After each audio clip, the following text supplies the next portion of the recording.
Nothing considered. That was the most professional session.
Okay, Mr. Stern, if you could see the agenda, I wanted to let everyone know this is a meeting hosted with the attendees of being able 100.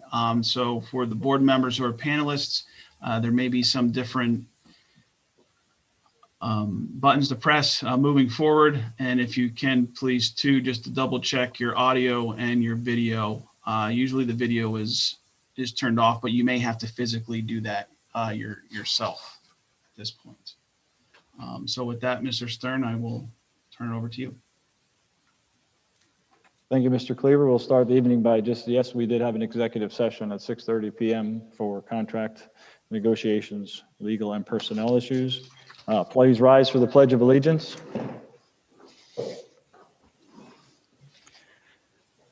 I pledge allegiance To the flag of the United States of America and to the republic for which it stands, one nation, under God, indivisible, with liberty and justice for all. Call the meeting to order at 7:07. Roll call, Mrs. Karpowitz. Ms. Joy Beers. Present. Mr. Richard Belts. Here. Mr. David Bradley. Here. Mr. Stephen Holland. Here.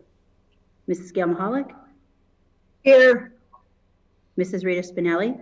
Here. Mr. Wayne Wentz. Here. Mr. Nathan Foeller.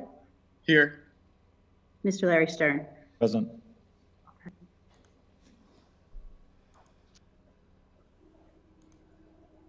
Okay, we'll move on to presentations and recognition. Mr. Cleaver.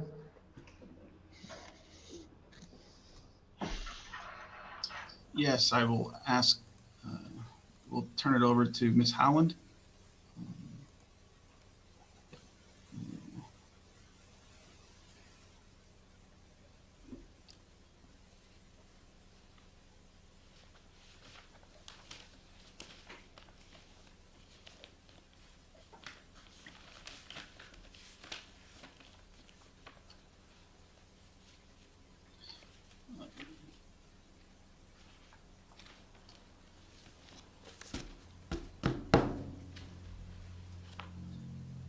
Thank you, Sue. Okay, there we are. Sorry. Yeah, that's okay. How are you? Good evening. First of all, I'd like to thank the Lehigh Area School Board and the community for letting me speak this evening. I'm honored to be able to thank the Mealy family, Lori, Angelo, Taylor, and Vincent, Tricia Higgins, and Ashton Galasso from the Lehigh Valley Community Foundation for working with us to establish a new scholarship for our Lehigh Area High School students. The scholarship this evening that I'm going to discuss is in memory of Damian Meal. He's a 2017 graduate of our Lehigh Area High School. Fortunately, Damian passed away in September of 2019. If anyone knew Damian, you would understand that Damian had a love of life and lived it to the fullest and found the best in everyone that was around him at all times. The annual scholarship that we're going to discuss tonight in Damian's name will be awarded to a Lehigh Area High School graduating senior, starting with the class of 2021. The amount of the scholarship will be $1,000 per year for a maximum of 4 years. At this point, I know that the Meal family is in the meeting this evening. So at this point, I'd like to introduce the Mealy family to our Lehigh community so that they can say a few words regarding the scholarship.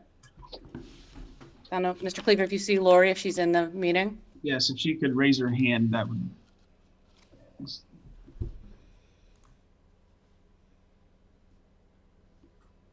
Lori? Yes, hi, it's Lori. Can you hear me? Yes, thank you very much. Okay, yes, thank you. And thank you, Sue, for adding this to the agenda and for inviting me to participate.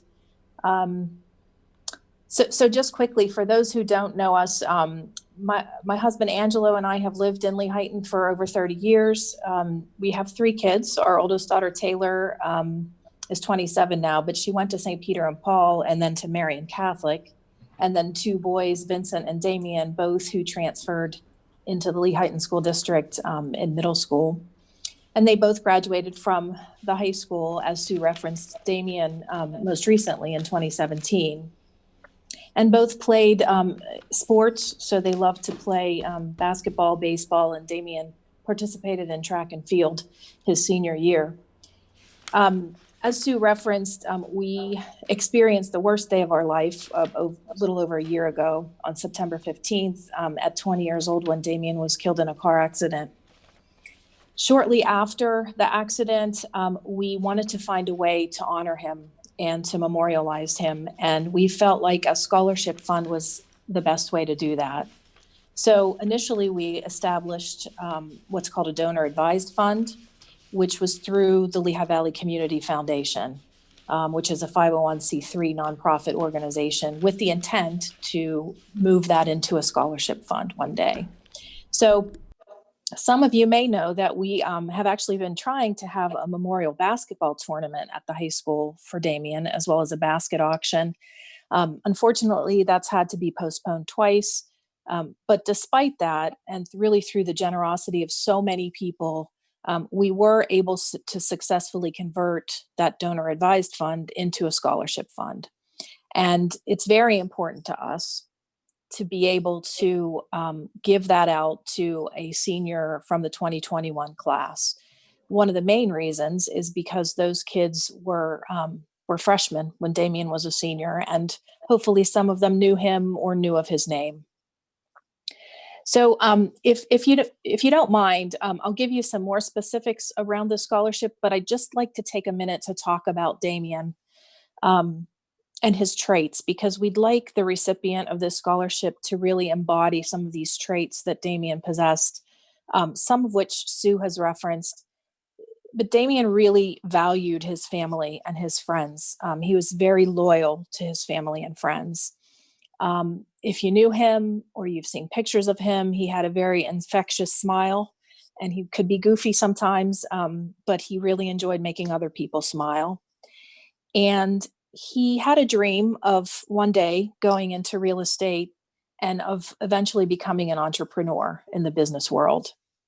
So that's one of the criteria that we've set for the scholarship, that it would be given, as Sue referenced, $1,000. It's a renewable scholarship for up to 4 years, but the student could go to a 2-year school as well.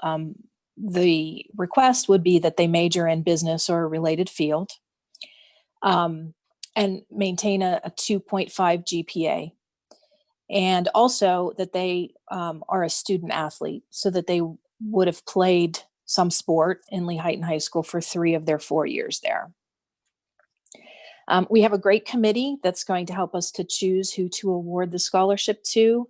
That's made up of Angelo and myself as his parents, and Damien's siblings, Taylor and Vincent, as well as his friends, coordinated by 2 of his closest friends, the athletic director at the school, and then your own high school scholarship committee, which, as you know, is made up of teachers from the various departments and the guidance counselors. So we're looking forward to working with the Lehigh Valley Community Foundation, who will be administering the scholarship fund, and this committee in the selection of the recipient. Also, hopefully we can someday have the basketball tournament, and of course, all of the proceeds will go into that scholarship fund. So before I wrap up and just make a couple final comments, I'll just open it up to anyone that may have questions or comments at this point.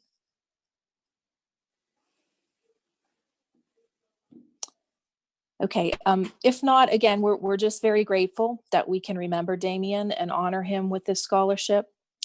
And finally, I would just say, you know, as we're approaching Thanksgiving on Thursday, many of us are not going to be able to be with our extended families. But I would just encourage all of you to be grateful for those people who are able to sit around your Thanksgiving table on Thursday. So with that, I just want to say thank you again for your time. And I appreciate you giving us this time during this important meeting. Thank you. Yes, Lori, I don't know if you could, are you able to hear me, Mr. Cleaver? Yes, I can hear you. I just wanted to, say thank you for, for putting something like this together. And I know Sue, with her guidance and working with you, we're very fortunate to have an administration and staff at the high school that we do and the community that we do. The amount of scholarships that are offered to our seniors on a yearly basis always amazes me. So individuals like yourself and many others, I do just want to thank you for everything you're doing for the district and the entire Lehighton educational community. Thank you. Thank you.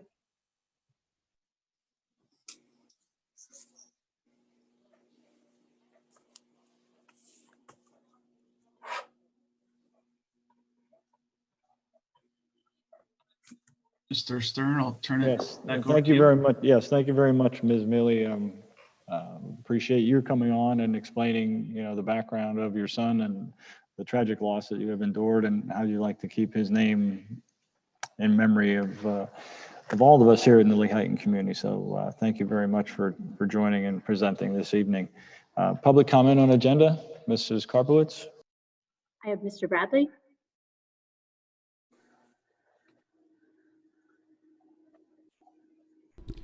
I just have a couple. Once again, we're seeing that the budget reports, we're seeing the payment of bills and the lack thereof of information that needs to be provided to this board. We're seeing a notice of possibly going completely virtual without the board being provided all the information. And then in executive session, we're realizing that I'm going to lobby this board to recognize that these teachers that we have employed here are some of our greatest assets. And if we don't manage this contract properly, there's a good chance that we're losing them. And the fact that this district took $8 million and set it aside for their future in the PESers and the post-employment benefits package back in 2013, the Auditor General chastised the board members back then, Larry, Wayne, and Steve, for harvesting some of those funds that we set aside for these purposes and then used it to buy an unbudgeted stadium that puts this district in financial duress. I'm strongly lobbying this district to seek the resignation of these 5 people because they're not doing their job and it's going to cost us all. Thank you.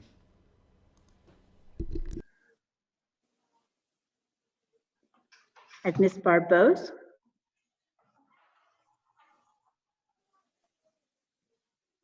Can you hear me? Mhm. Okay, I had a couple questions on agenda items. There was a thing up there for the occupational tax. I was under the impression that it was capped at a certain amount. Is that correct?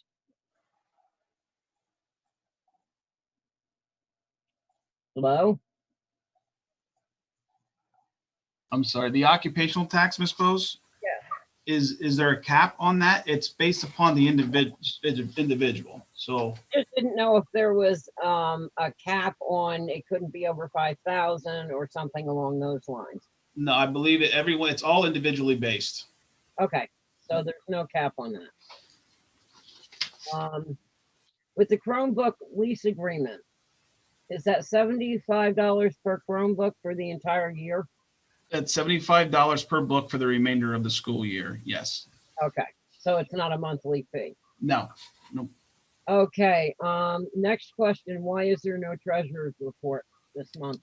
We did not put in the treasurer's report as we did before. The bank statements are there. They are still working on the program to get all that information put in for the treasurer's report. So we do not have that for this month. Okay, But because, we do have copies of the bank. The board did receive copies of bank statements, and they will do that every month, even once the treasurer's report is again generated. However, it's important to know that the bank statements are up to date from that point of printing, where the treasurer report, there may be a couple miscellaneous checks or. no, I understand Yeah. that the check's outstanding. Yeah. Yes, correct. I just want somebody to be looking to make sure that the bank statements are reconciled. Yes. Whether it's reported to the public how that works out or not, although the reconciliation would be nice to see.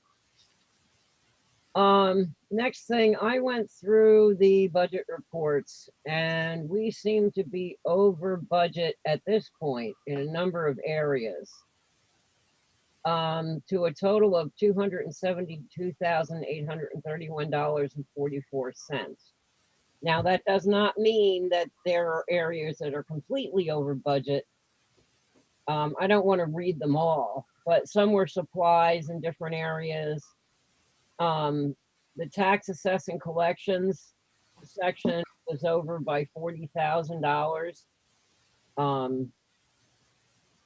There were a few other sections of purchase property services, et cetera, et cetera. I just think, given our financial situation, that these areas need to be watched extremely closely, and even a couple of bucks can make all the difference, and we should be looking at all of it. It would be nice to have information on why we're over there. I don't know what pertains to COVID. Certainly some things might. But that was another concern of mine. The other thing was between the first board agenda and the payment of bills that were sent out first. Now I understand when the first report was run, it was run for October 24th. So consequently, there were payments on there that were already approved in the previous month's vote. So they should not have been included.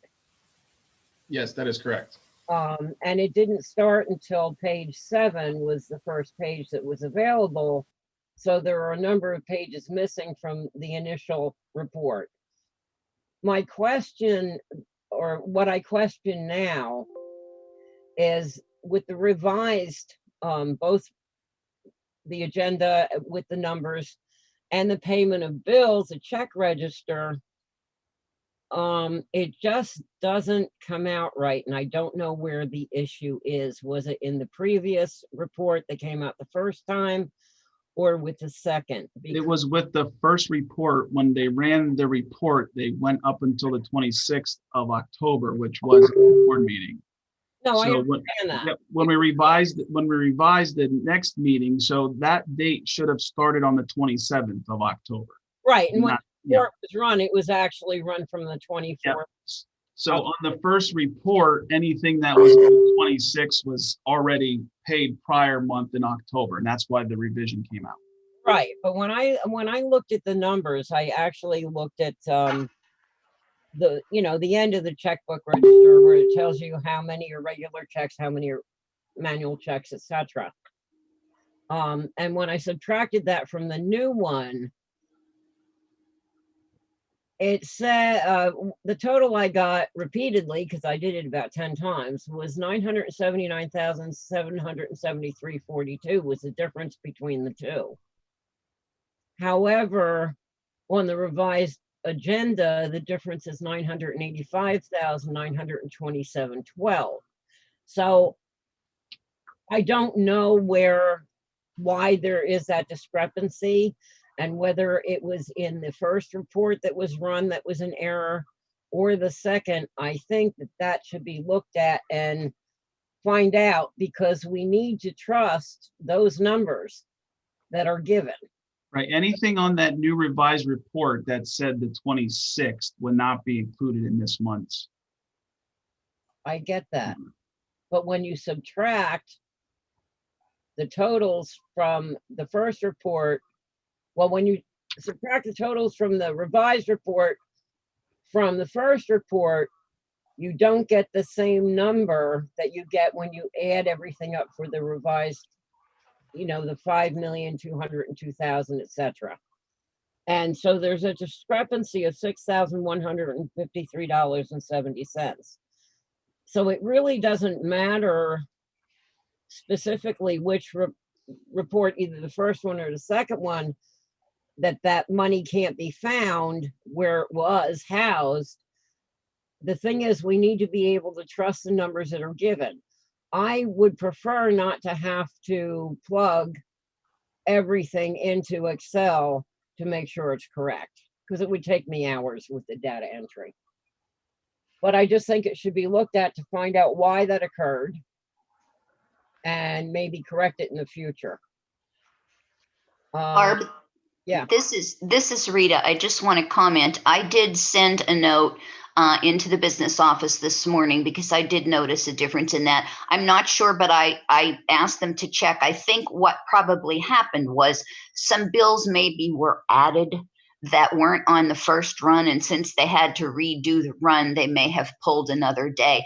I'm not sure, but I did ask for clarification on that, just so you know. Okay, and that would make, I just didn't have the time to do that today, because I was working on other things here. So, and the fact that the clarification was required, it means that people are finally looking, which is great. But you're right, Barb, we got to get accurate information. And the treasurer's report comment that you made, that's actually one of the Pennsylvania school codes that requires the treasurer to formalize this report. To neglect that duty is not only the fact that you're reporting to the board, but we're reporting to the people. We're reporting to you, Barb. So if you don't have the information you need to be able to verify and trust what's taking place within your government agency, this board has a responsibility to provide that. And I think that what we're seeing and hearing is that this is all being shoehorned in at the end of the month, and the board is acting in an uninformed fashion once again. Thank you. I just want to be able to trust the numbers that I'm seeing. Oh, so do I, especially when the district was millions of dollars off a budget in the past, spent money that wasn't on the budget, right? Took contracts that the Auditor General has found. This is chaos. And these 5 people that, like Rita just mentioned, showing her naivety is just not the way the government's supposed to work. We're supposed to be the oversight of these administrators that are dispersing these dollars. It's the board's responsibility to set up the budget, and the board's responsibility to ensure prior to disbursement that it's verified and checked. And regretfully, the 5 on the board have blocked those of us trying to do that by their actions. For instance, the treasurer not providing a report. It's unacceptable. He should resign today from being treasurer if he's not going to do his job, and his job is to provide this report under Pennsylvania School Code Section 440, right? Deposit of funds and monthly report. The treasurer of each school district shall deposit the funds, and yada, yada, yada. I don't need to read the whole thing to you, but it is a monthly report that's required of him. All right, that's why he gets his pay, whether he wants to accept it or not. This is unacceptable the people should demand his resignation. Thank you. Okay, the other thing I wanted to mention, when I was going through the school code, this was added on October 29th, 2020, section 329, publication of email addresses for school directors. And it says within 180 days of the effective date of this section, each school district shall establish and publish on its publicly accessible internet website an email address for each member of the school of the Board of School Directors, which may be used by members of the public, school district staff, and students to communicate with individual school directors regarding matters of school district governance. Such email addresses shall be published in a location and manner that are easily visible and accessible to the public. And it says it was added on October 29th of this year. So I thought I would bring it up in the meeting so that the administration is aware that this needs to be taken care of within 180 days of the 29th of October. Yes, Ms. Bose, we're aware of that. It's actually been addressed. If you go on our website and you click on the individual board members' name, their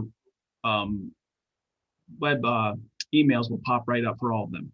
Okay, because I know it wasn't there previously, so I just. No, but it is all there and accurate.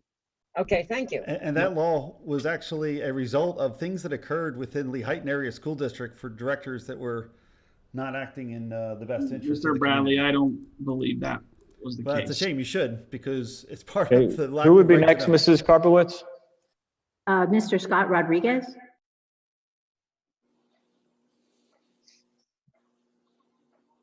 If Mr. Rodriguez could. I believe we got an email saying he was unable to speak because of work. Okay.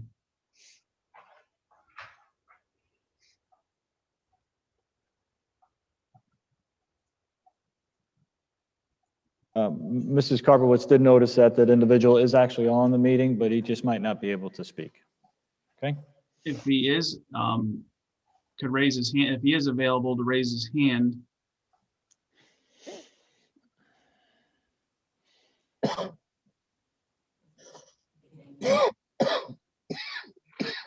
Okay. Yes, I do not. Okay, he must not be. Okay, we'll move on to communications. Mr. Cleaver, Superintendent's report, please. Yes, excuse me. Are you able to see the screen? The screen share went off. Is the agenda still up? Yes, the agenda is still present. Yes, we would like to congratulate the 16 new National Honor Society members who were inducted into the prestigious group this past week.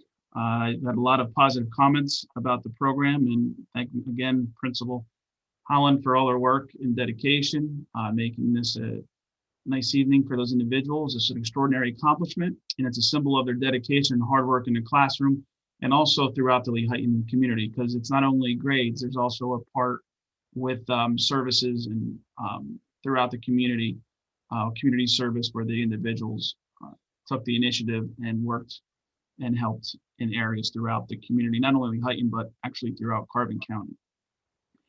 I'd like to thank the entire staff at the elementary, and a special thanks to the cafeteria staff for working together and making it possible. They sent over 3,000 meals home with students on Friday. This was a true team effort from everyone in the building. A lot of prep went into this for a seamless distribution process, but the teachers, the cafeteria staff, it was all hands on deck, and we were able to get all those meals distributed to the students for the weekend.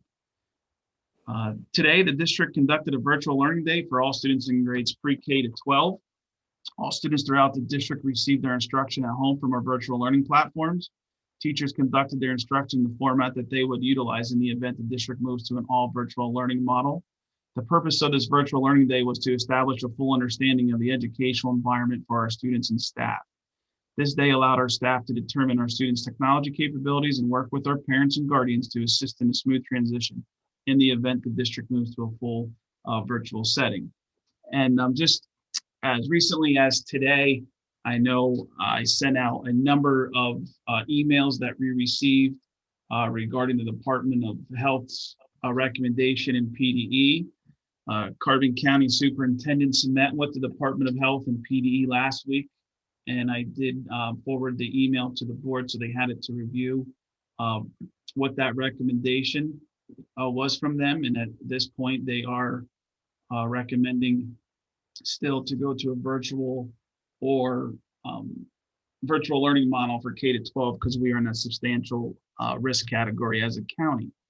With that being said, today, additional information came out that I did share with the board regarding recommendations for different types of learning options. And this has been a discussion throughout many districts, and not only our county, but across the state, as I believe there are over 50 counties currently in that substantial risk category based upon the matrix that the state is using. So I know we have on our agenda under new business to discuss that. I was glad that that information came out to the board, so they had it today to at least glance at. But there'll be more discussion when we get to that point of the agenda, because we will need to decide what route the district does recommend we move forward with. There's a lot of different options out there. I will say that I still feel that the in-person education is the best that out there that there is. But with that being said, just to give the board, I know I did send these numbers to the board, but to give people on the call, as of today, we've had 4 positive cases in the high school. A case that was one of our virtual students. We did have 1 positive case at the middle school. At the high school, we currently have 19 students who are quarantining, and 3 of those 19s are virtual. We had 5 previous students who were recommended for quarantine but have since returned.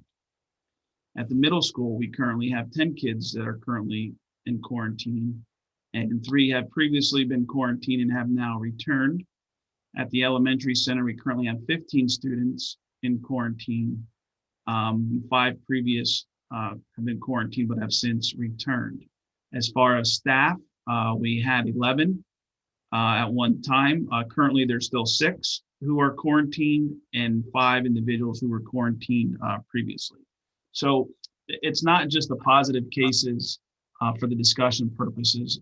There's also a lot of discussion around the quarantining with the students. Every day we keep getting more reports of students who are required to quarantine because of close contact, whether it be someone in their family or whether it be someone that they were around. I will say, as a district, I think we're doing well as far as positive cases. But again, it's not just, when you look at the case count, is not just the issue. It's the number of quarantining, and especially when it comes, to staff.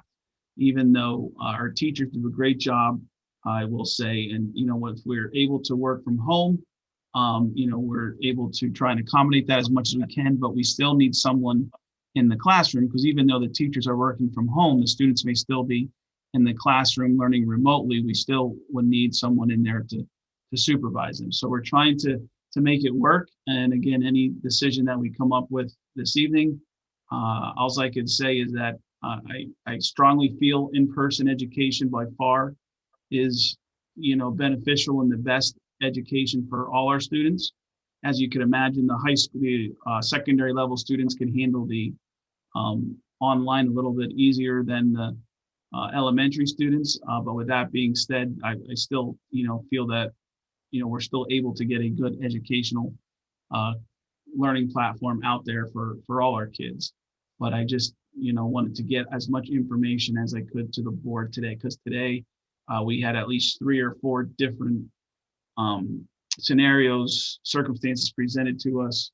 And now there's an assertion for signature as well for districts who are continuing with in-person education. So I just wanted to also, as part of my superintendent report, just to get that out there, knowing that we'll be discussing this further as we move through the agenda. If I can for a second, yes, on part of this COVID situation, one of the more active providers of information was Ken Parlman, who has his hand raised. Can we please get his input on that superintendent's report, since I believe he's also a teacher? Thank you. Please just, I'd like to hear what he has to say in reference to your superintendent's report.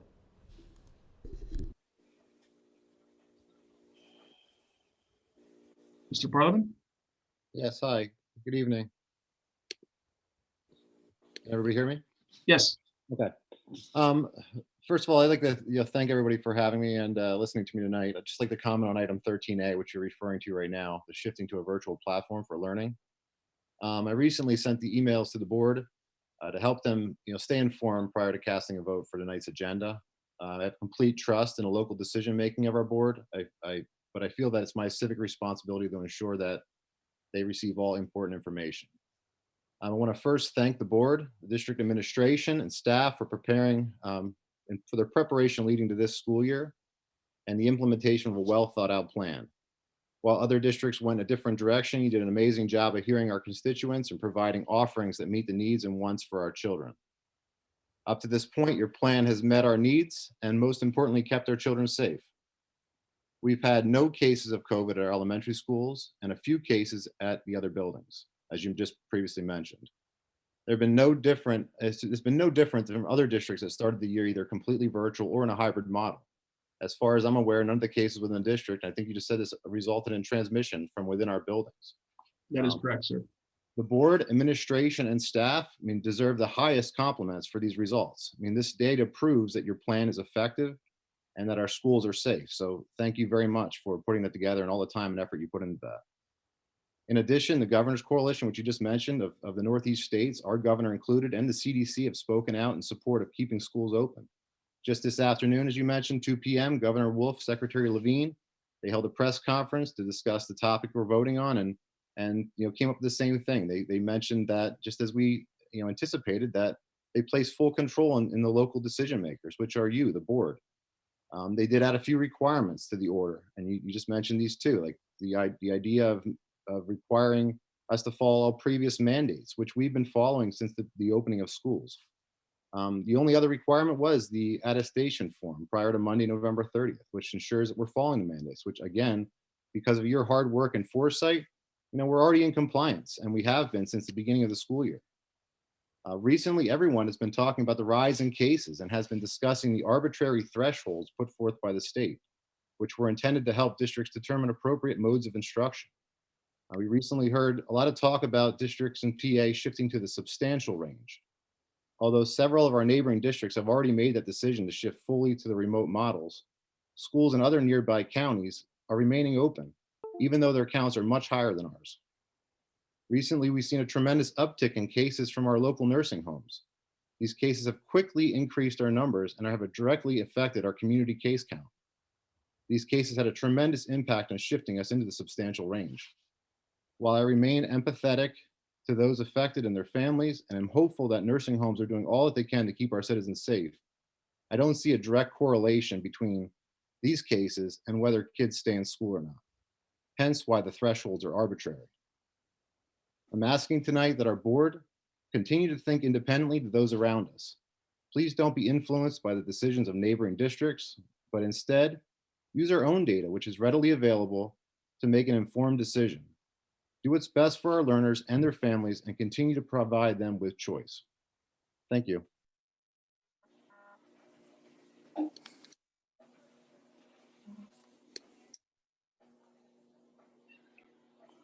Thank you, Mr. Thank you, Parliament. Ken. Thank you. And at this point, I think, Mr. Cleaver, do you have anything else on your report? No, I do not. Okay, and I did consult Mr. Foeller. He has nothing in his report also, so we'll move into the approval of minutes. Need a motion and a second to approve the minutes of the October 26, 2020 board meeting and closure number 1. Motion and a second, please. So moved. We have a first by Mr. Wentz, a second by Mrs. Manelli. Any comments on the meeting minutes from October 26th? None, I'll entertain a roll call vote. Mrs. Karpowitz, thank you. Mr. Stephen Holland, Yes. Mrs. Gail Mahalik, Yes. Mrs. Rita Spinelli, Yes. Mr. Wayne Wentz, Yes. Ms. Joy Beers, Yes. Mr. Richard Beltz, Yes. Mr. David Bradley, Yes.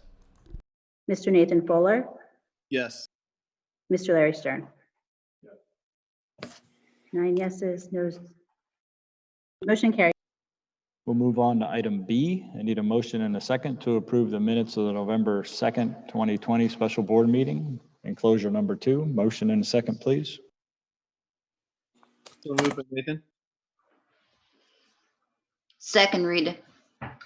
A motion by Mr. Fuller, a second by Mrs. Spinelli. Any comments concerning the minutes of the November 2nd special board meeting? Hearing none, I'll entertain a roll call vote. Mrs. Karpowitz? Mrs. Gail Mahalik, I'll abstain because I missed the meeting. Mrs. Rita Spinelli, Yes. Mr. Wayne Wentz, Yes. Ms. Joy Beers, Yes. Mr. Richard Beltz, Yes. Mr. Bradley, Yes. Mr. Nathan Fuller, Yes. Mr. Stephen Holland, Yes. Mr. Larry Stern. Yes. 8 yeses, 1 abstention, motion carries. We'll move on to financial matters. I need a motion and a second to approve Lehighton Area High School, Lehighton Area Middle School activities funds for November 2020, enclosure number 3. Motion and a second, please. Mr. Stern, Holland. Mr. Stern, I'd like to make a motion to postpone items A, B, C, D, and E until such time that A, the district can verify the information, and B, that our treasurer can do his job. Can I get a second on the motion to postpone A through D because we have found errors in the reports? Thank you. And they have not been verified. I'll second that.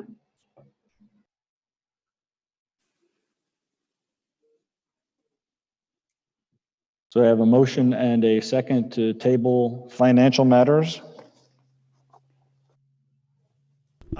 I'm sorry, A through D, sir.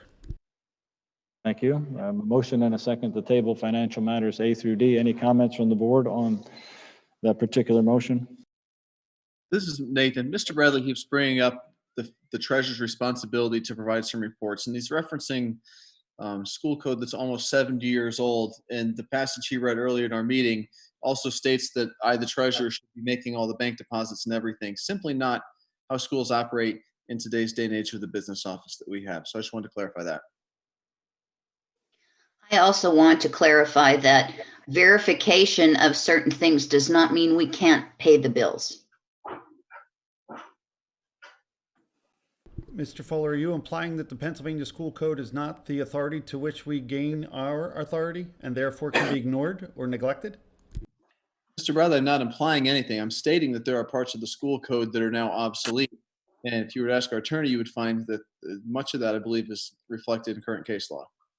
So can we ask the attorney or solicitor for that? Because when I see something in the school code that says the word obsolete, the legislature has deemed it obsolete. Until such time that it is deemed obsolete, it is my understanding that you have a responsibility and you should meet that responsibility or turn in your position and let someone that can do the job for this community, because we've had enough of what's been going on so far. Thank you.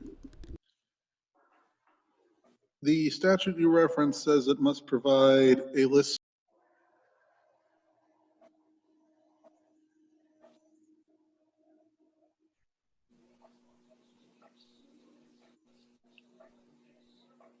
Can you guys hear me? Yeah. We need to provide the amount of bills that are being paid and the amount of revenue that was received. And I believe all that information is listed in the enclosures. Just because there's not a sheet of paper that says treasurer's report doesn't mean the information hasn't been provided. Yet we have not had it verified, and there's inaccuracies within the information as been defined, even admitted by this board and the administration. So therefore it has not been accurate, and therefore the report itself, you're trying to imply that the Pennsylvania School Code will allow for inaccurate or fictitious numbers to be pushed forward onto the community to be accepted by the board when they know them to be in error? Is that your conclusion, Mr. Foeller? No, my conclusion, Mr. Bradley, is if you have errors that you know of, bring them to our attention in the discussion portion of the bills. Which is why we're tabling these things. Thank you for your input, sir. Any other comment from the board? Public comment on tabling the bills, Mr. Cleaver? Excuse me, tabling financial matters A through D. I think Ms. Bose? can you hear me? Yes. I think I brought forth the fact that there are discrepancies, and I do believe they need to be worked out so that the public, if not the board, can trust the numbers that they're receiving. I understand there was a mistake made. I get that. As soon as I opened the file, I knew that there was a mistake made. But the fact that there's still somewhere where things aren't reconciled properly, I think needs to be addressed, simply because of issues we've had in the past with the finances. It's hard to trust what we're receiving, and I don't want to do 12 hours worth of work if I don't have to. That's why we have an business administration. So it's up to the board whether they decide to, I can't see C and D on what's up now. I can only see A and B. Sorry about that, Ms. Bose. That's okay.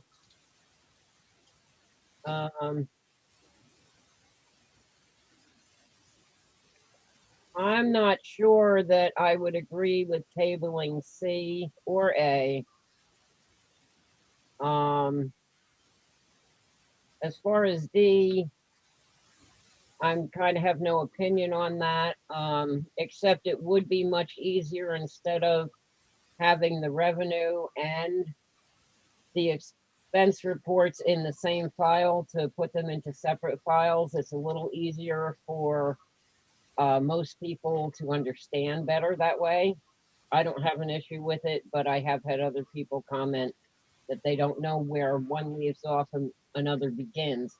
Even if it's left in a single file, can it be notated that, you know, this is revenue, this is expenditure? Because it is confusing for people who may not have as much experience with math as I do. But certainly I would have issues with it being approved to pay the bills.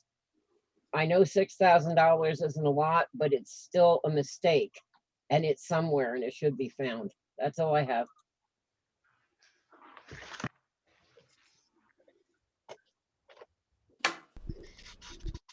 Since this is a public board meeting and we're reporting to the public, I think everything should be accurate and reviewed by the board prior to putting it to the public for their acceptance. I agree that there's 2 Ds on the agenda. I'm only talking about the first one. The second one, I don't have a problem with. Those have been verified. And as far as the A, those documents have not been verified by this board. And prior to releasing things to the public, they should have some checks and balances. We've had too many mistakes, too many missing dollars, misallocated, off budgeted, contract signed. You know, there's too many errors in that Auditor General report not to respect A, the law, and B, the reports that shows that we're going down the same path month after month. Ms. Bose, are you mentioned your $6,000 that can you just walk me through what you were doing to come up with the $6,000? Because I'm not quite seeing the same thing. Okay, I'll see if I can explain it. Can you hear me? Yes. Yep. All right. Okay, let me see if I can explain how I did this. The total of the manual checks on both the check register, the original one and the revised one, they came up with the exact same total, okay? $2,336,190,102. And if you look at the revised agenda, it shows that those totals are the same. Okay. On the first checkbook register that was put out there, for the regular checks, it came up as $2,578,371.31. Okay, for the revised regular checks in the checkbook register, it said it was $1,614,528.19. So that's a difference of $963,843.12. Now, on the first checkbook register, the credit card payments were $22,083.80. For the revised checkbook register, the credit card payments were $6,153.50. That's a difference of $15,930.30. So when you add all that up, if you add all the numbers from the original checkbook register, and then you subtract the revised checkbook register from that, it comes up with a difference between the two of $979,773.42. Now that's using just the payment of bills and the checkbook registers. When you go to the revised agenda and you subtract the original number, which has the manual checks, actually, I believe it states manual checks, and general fund, which would be the regular checks, I assume, and the credit card payments, and then the food service, and then payroll. The difference between the two numbers on the totals on the revised agenda is $985,927.12, which means there's a discrepancy. You're paying $6,153.70 more than if you just did the math using the checkbook registers, because the payroll stayed the same and so did the food service. Those numbers were exactly the same. And they have not been verified. And the fact that you have identical payroll amounts 2 months in a row with salary and hourly and other people, it doesn't jive up that it's to the penny.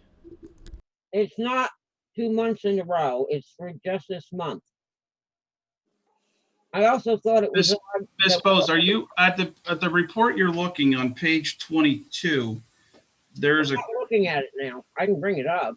Okay, but that 653, you may not be seeing the payment for the revision with the credit card payment. Yeah, I am. $6,153.70. Wait a minute.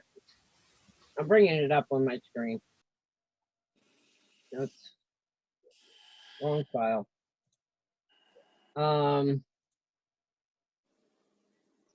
What it came up as, I'm looking at my notes here. $6,153.50. It says total credit card payments on the revised checkbook register. Do you see that? Are you looking at the revised checkbook register? Yes, that's on the. I just wanted to make sure if that was the report you're looking at and didn't see that one, because that is listed there. No, it's not that. But when you subtract that from the first checkbook register that was released, there's a difference of $15,930.30. When you add all the numbers on the last page of the revised checkbook register,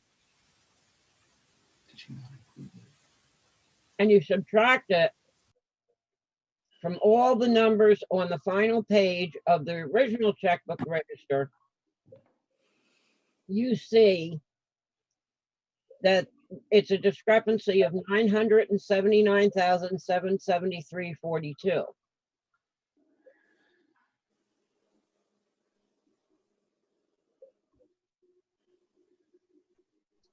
And if you go to the revised agenda numbers and you subtract, you take the original number from the previous agenda, and you'll see it on there, and subtract the second number, which is the 5,202,000 and whatever it is. I think I have it pulled up here. No, it's not there. You'll see it comes out to 985,927.12, which is 6,153.70 more than the 979,773.42.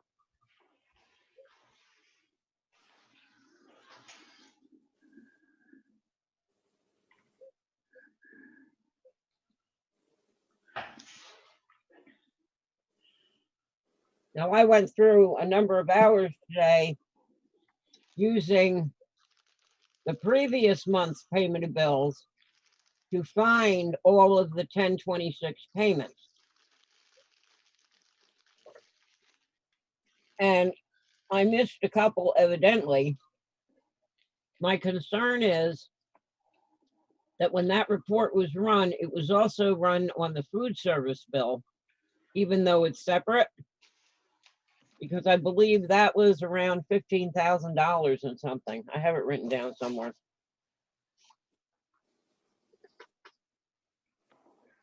And I didn't know if that was inadvertently included and then not backed out. The revised bill, when we ran the report, if you look at the date from 11/18 to 11/20, so there was additional checks in the revision. So that's why you would see that difference too.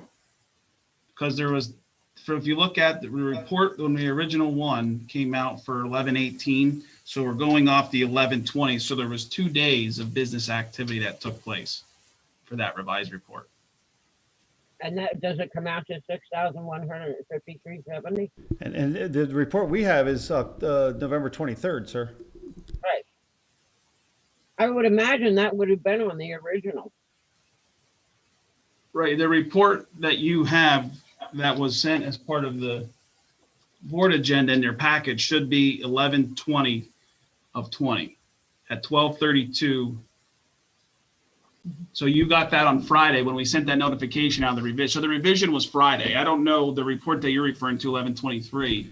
I don't know where you got that report from. The report date that we have is 11/23.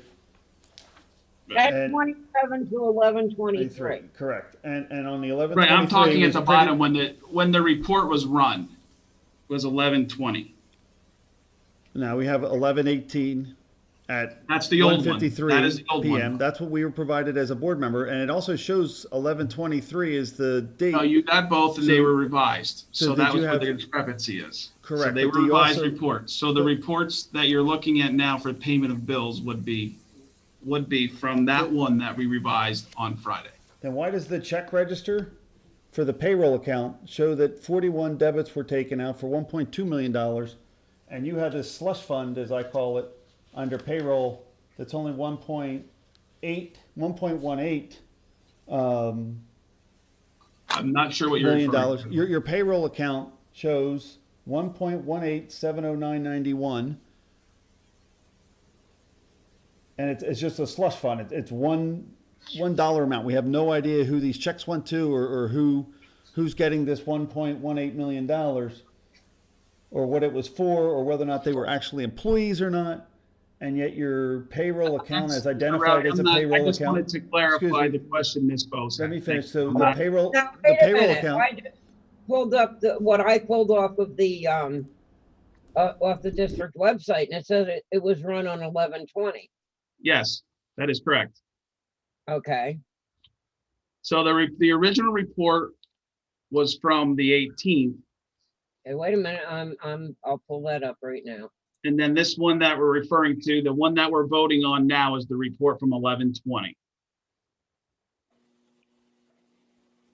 I think And that was the one that started with page 7, Ms. Bose, that you referred to at the beginning. That was the one from the 18th. Yep. But And Barb, I believe that's what I mentioned before. A few things were paid in between the two runs. But it says, I mean, it says it's from and to, and on both it says 2/11/23/20. So then, therefore, what you're saying is we can't believe any of the reports because they may have changed. No, I believe this At the report. same time, not only can you never believe because they change, if you look at the bank statement in relationship to the report, they also The don't bank jive up. statements, Mr. Bradley, will never match. They will match up, sir. It's a payroll account. It is a payroll account. You have a specific account identified as payroll account where you move money from the general fund to meet payrolls.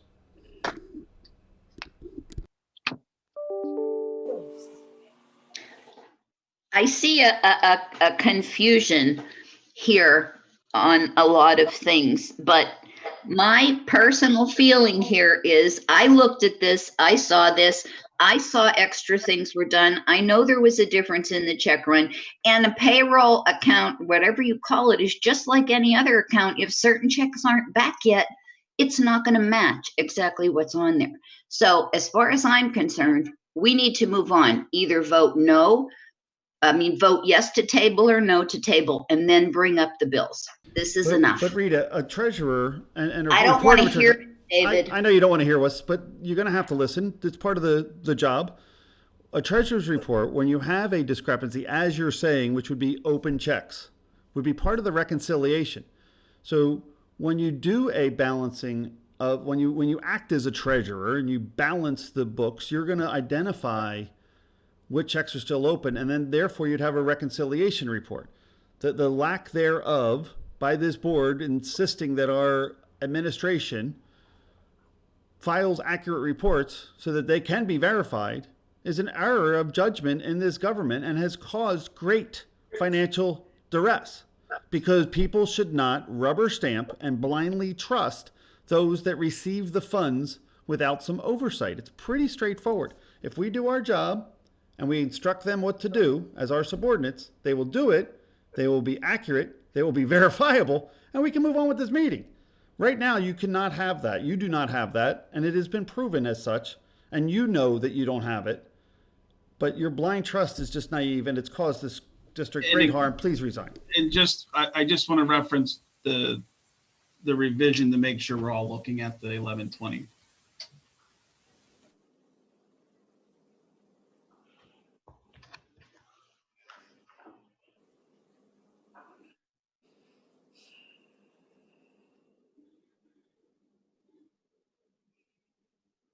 No other public comment on the motion, Mr. Stern. Roll call vote of tabling items A through D, Mrs. Karpowitz. Mrs. Gail Mahalik, Yes, table. Mrs. Rita Spinelli, No.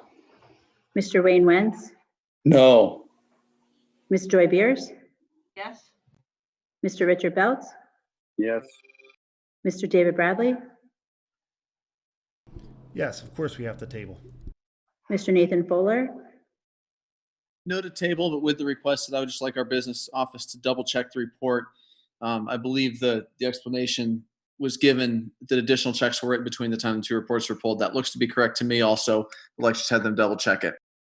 Mr. Fuller, just so you know, that the reports on the district website that you would download as an individual citizen were just done, and they are also undated. And the packet that I was provided also have the wrong dates on them.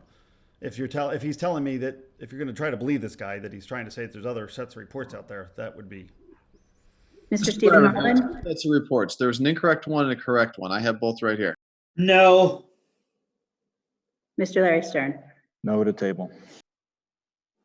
5-4, motion denied. Back to item A. There is a motion and a I'm sorry, second, I believe, did you already say on that was item denied? A. I thought Nathan said we should table this until such No, time he we did have a not correct say we report. should table. He What voted no. was not his to vote? table. Please say it again, Nathan. My vote was no. Unbelievable. You're the treasurer, right? So we do have a motion on, we do have a first and a second on item A, Mrs. Karpowitz? Or do we need one? We need a motion and a second on item A for the middle school and high school activities funds for November 2020 and closure number 3. So moved by So Nathan. moved. First by Nathan, a second by Mr. Foeller, a second by Ms. Spinelli. Any comments on the activities funds? Hearing none, roll call vote on the activities funds. Ms. Karpowitz? Mrs. Rita Spinelli, Yes. Mr. Wayne Wentz, Yes. Ms. Joy Beers, Yes. Mr. Richard Belts, Yes. Mr. David Bradley, Abstain, lack of information and verification. Mr. Nathan Foeller, Yes. Mr. Stephen Holland, Yes. Mrs. Gail Mahalik, No. Mr. Larry Stern, Yes. 7 yeses, 1 no, 1 abstention, motion carries. On item B, I need a motion and a second to approve the payment of bills for November 2020 with the revision information on enclosure number 4, general fund, manual checks, payroll, debit card, food service fund for a total of $5,202,331.36. Motion and a second, please. So moved, Wayne. Second, Steve.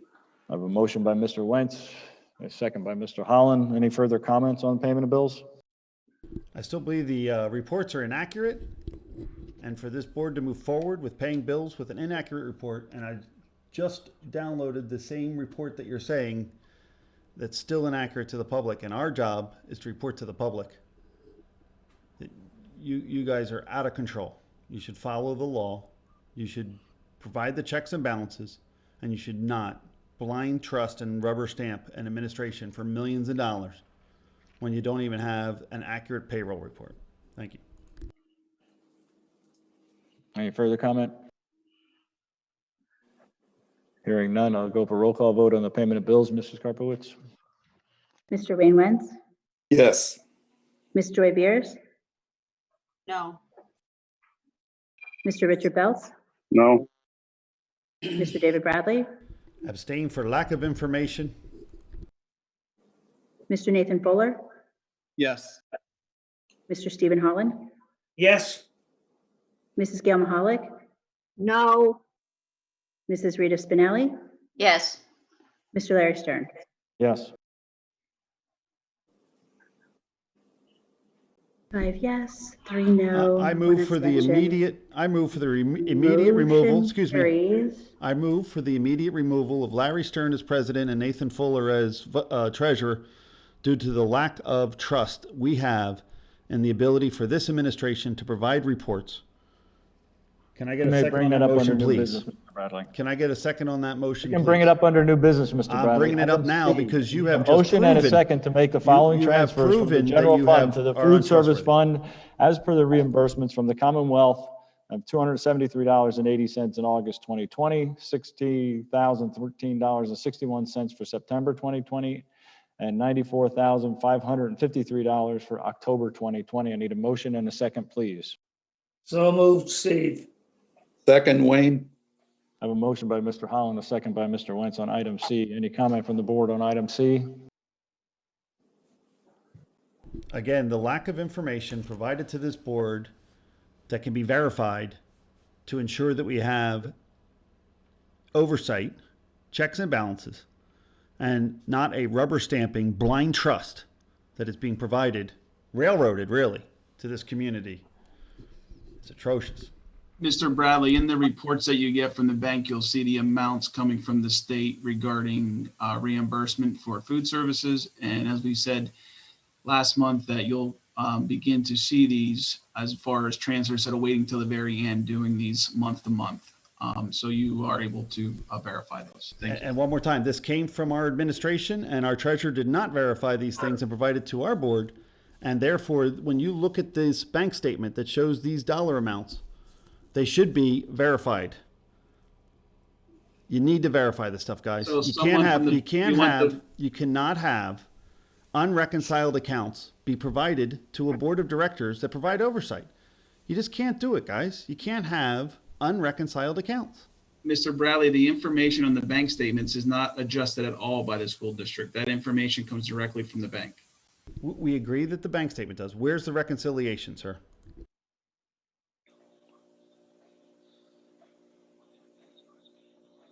This needs to be a professional board. You guys are flying by the hip. Costed us millions of dollars. Millions. Auditor General's report, October 2020. Larry, resign. Thank you, Nathan, Mr. get out of the Bradley. way, man. Resign. Roll call vote, Resign, Mrs. sir. Karpowicz, please, on item C. Ms. Joy Beers, Yes. Mr. Richard Belts, Abstain. Mr. David Bradley, Abstain. Lack of information and verification. Mr. Nathan Foeller, Yes. Mr. Stephen Holland, Yes. Mrs. Gail Mahalik, Yes. Mrs. Rita Spinelli, Yes. Mr. Wayne Wentz, Yes. Mr. Larry Stern. Yes. 7 yes, 2 abstention, motion carries. Item D, motion and a second to approve the following reports: expenditure report, expenditure by object, and revenue summary enclosure number 5. So moved. Second. I have a first by Ms. Spinelli, a second by Mr. Wentz. Any comments on the reports?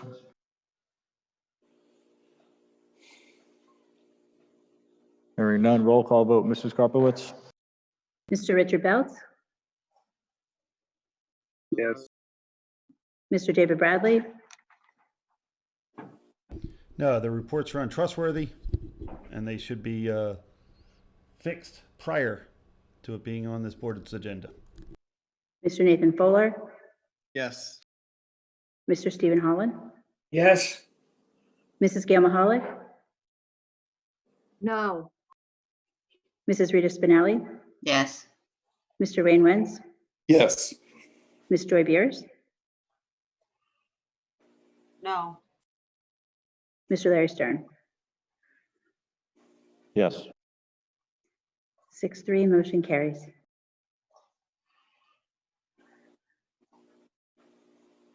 Mr. Cleaver, could you please advance the agenda? Thank you. And our apologies for the duplicate letter D. I need a motion and a second to approve the exemptions per capita and/or occupational tax per the attached list, enclosure number 6. Motion and a second, please. So moved. So moved, Wayne. Who is the first on that one, please? Mr. Bradley. I have a first by Mr. Bradley, a second by Mr. Wentz to approve the exemptions per capita and/or occupational per the attached list, enclosure number 6. Any comments on that item by the board? Hearing none, roll call vote. Mrs. Karpowicz? Mr. David Bradley, So moved. is that a yes? Okay. Yes. Mr. Nathan Foeller, Yes. Mr. Stephen Holland, Yes. Mrs. Gail Mahalik, Yes. Mrs. Rita Spinelli, Yes. Mr. Wayne Wentz, Yes. Ms. Joy Beers, Yes. Mr. Richard Belts, Same. Mr. Larry Stern. Yes. 8 yes, 1 abstention, motion carries.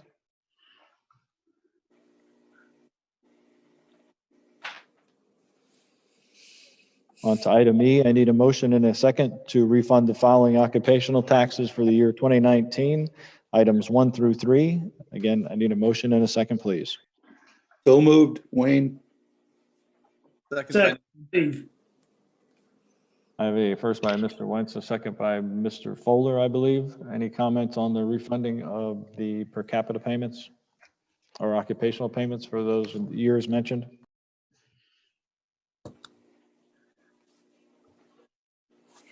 Roll call vote, Mrs. Karpowicz? Mr. Nathan Foeller, Yes. Mr. Stephen Holland, Yes.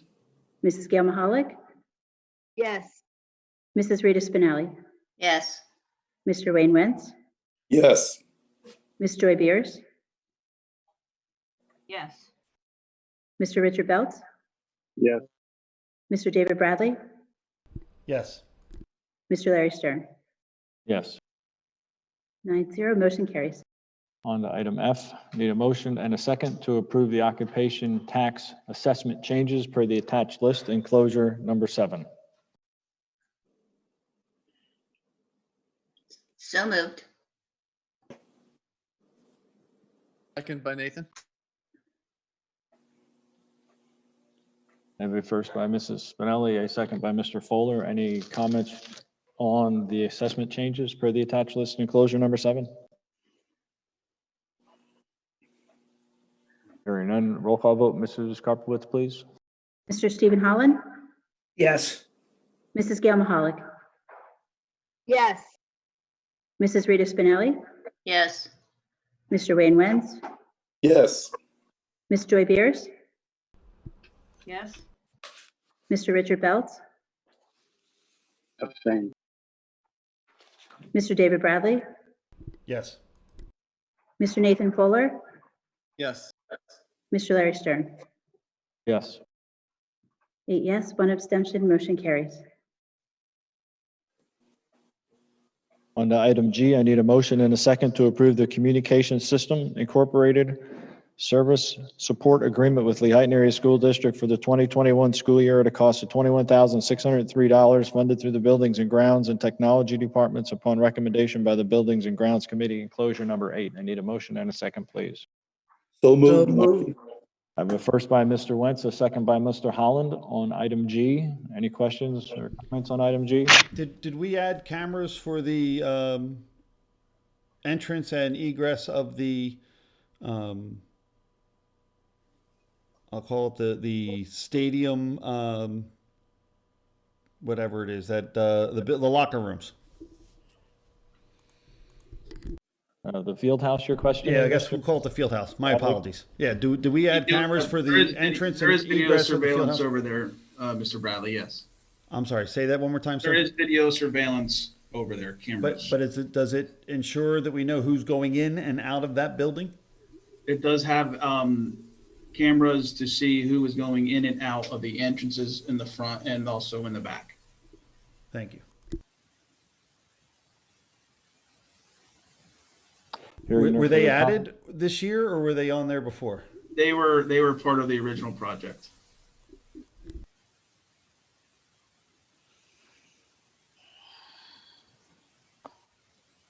Hearing no further comments, I would like a roll call vote. Mrs. Karpowitz, please.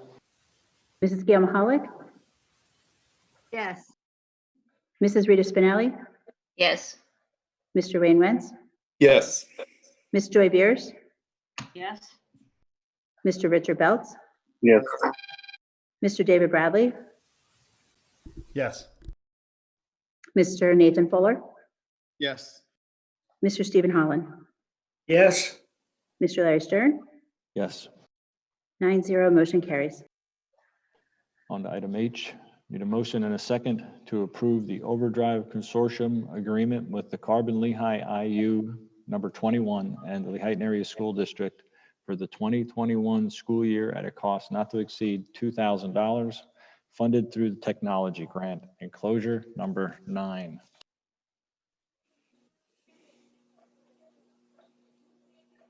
So moved, Steve. Second, Wayne. I have a motion by Mr. Holland, a second by Mr. Wentz. Any questions on item H?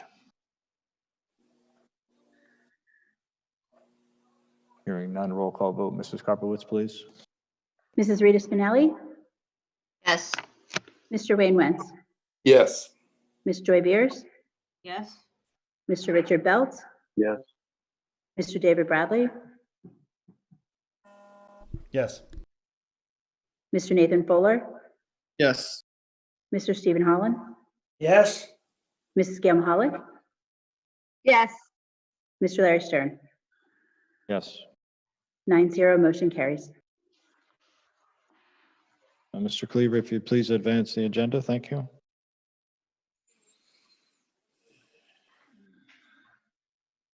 On to item I need a motion and a second to approve the Coronavirus Aid, Relief, and Economic Security Act CARES, Octel, Pre-K Counts, and Head Start Supplemental Assistance Program grant agreement and the Lehighton Area School District in the amount of $5,720. Enclosure number 10. Motion and a second, please.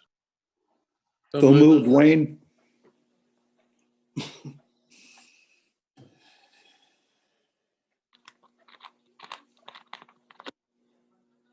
I know I have a motion by Mr. Wentz. Is there a second on this item, Second please? by Nathan. A second by Nathan. Any further questions on the CARES grant agreement with the Lehighton Area School District in the amount of $5,720? Hearing none, I'll go roll call vote. Mrs. Karpowitz, please. Mr. Wayne Wentz, Yes. Ms. Joy Beers, Yes. Mr. Richard Beltz, Yes. Mr. David Bradley,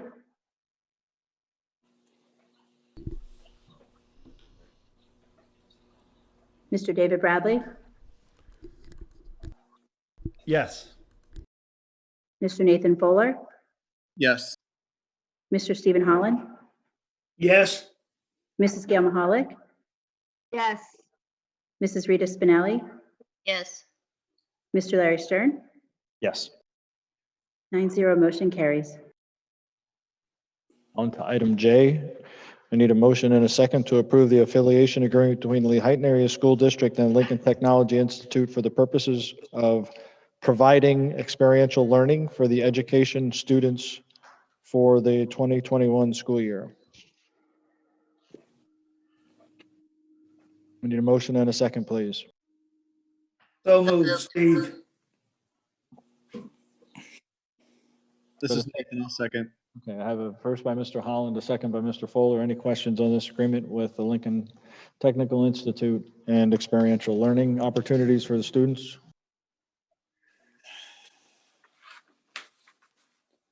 Hearing none, I will go for a roll call vote. Mrs. Karpowitz, please. Ms. Joy Beers, Yes. Mr. Richard Beltz, Yes. Mr. David Bradley, Yes. Mr. Nathan Foeller, Yes. Mr. Stephen Holland, Yes. Mrs. Gail Mahalik, Yes. Mrs. Rita Spinelli, Yes. Mr. Wayne Wentz, Yes. Mr. Larry Stern. Yes, thank you. 9-0, motion carries. On to item K. Need a motion and a second to approve the Backpack Buddies agreement between the Second Harvest Food Bank and Lehighton Area School District for the period of November 1st, 2020 through June 30th, 2021, enclosure number 12. I need a motion and a second, please. So moved. Second, Wayne. I have a first by Ms. Spinelli, a second by Mr. Wentz. Any comments on the Backpack Buddies agreement?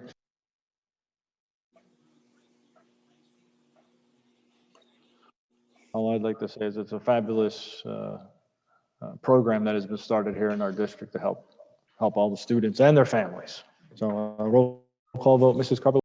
I do also want to thank Ms. Karpowitz, who spearheads this, does a lot of the counting and getting the meals out to the buildings and the people throughout the buildings, the counselors that get the food to them. There's a lot of extra work that goes into it. And I know Ms. Karpowitz is very involved with this program and bringing it to the district. So I wanted to publicly thank her too.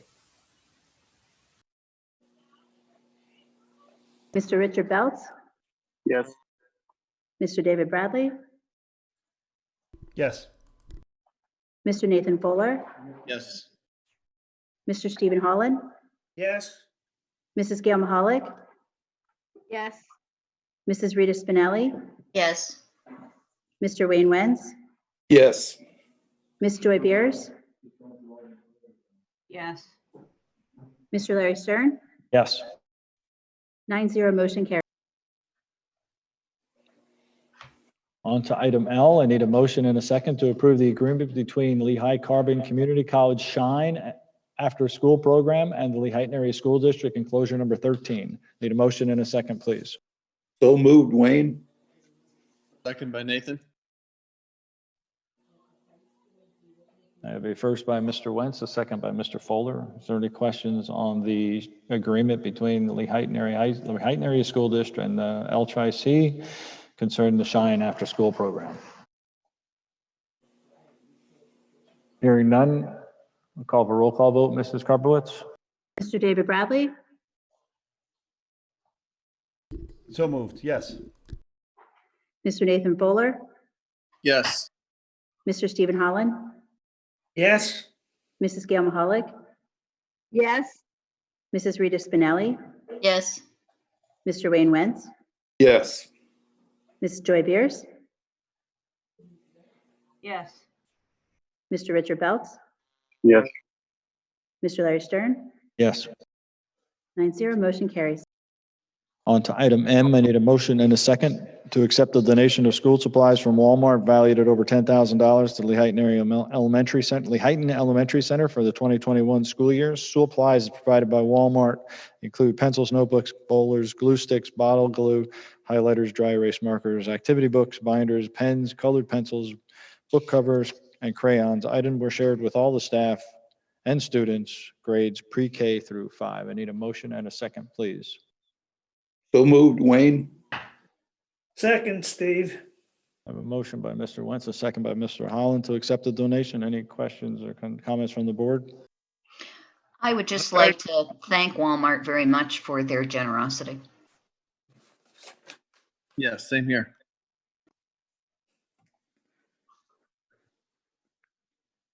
I third that as well. It's great to have a community partner such as Walmart.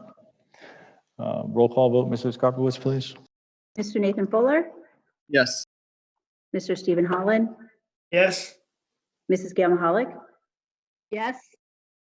Mrs. Rita Spinelli, Yes. Mr. Wayne Wentz, Yes. Ms. Joy Beers,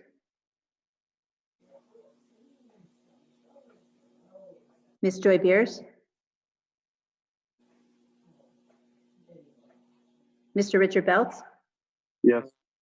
Mr. David Bradley, Yes. Mr. Larry Stern, Yes. Ms. Joy Beers, Yes. 9-0, motion carries. On to item N, I need a motion and a second to approve the agreement with Lancaster Lebanon Intermediate Unit 13 in Lehighton Area School District for the dyslexia screening and early literacy intervention pilot program expansion from July 1st, 2020 to June 30th, 2021, enclosure number 14. Motion and a second, please. So moved, Steve. Second, Rita. A motion by Mr. Holland, a second by Mrs. Spinelli on the agreement between Lehighton Area School District and Lancaster Lebanon IU number 13. Any questions or comments? Hearing none. Roll call vote, Mrs. Karpowitz, please. Mr. Stephen Holland, Yes. Mrs. Gail Mahalik, Yes. Mrs. Rita Spinelli, Yes. Mr. Wayne Wentz, Yes. Ms. Joy Beers, Ms. Joy Beers, Mr. Richard Belts, Yes. Mr. David Bradley, Yes. Mr. Nathan Fuller, Yes. Mr. Larry Stern, Yes. Ms. Joy Beers, Yes.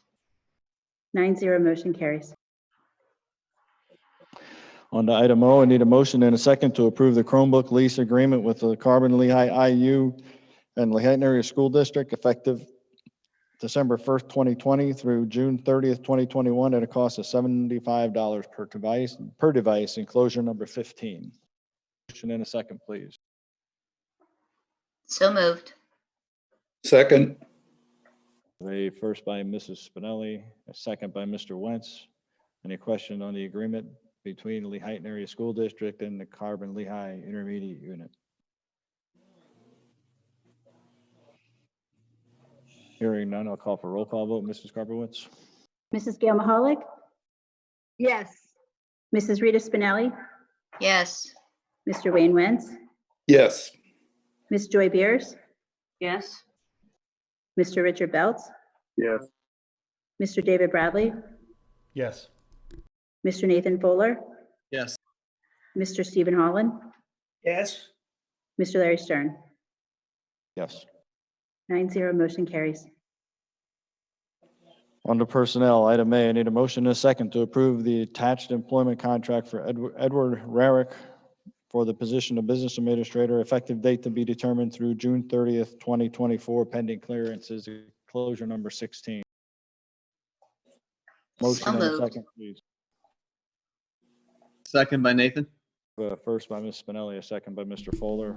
I firmly, Discussion? I firmly suggest that this also be tabled because the district board only received 2 of the resumes that were provided to the district. This recommendation apparently is not coming from any individual, must be coming from either our superintendent or somebody, because apparently we don't have a personnel committee anymore.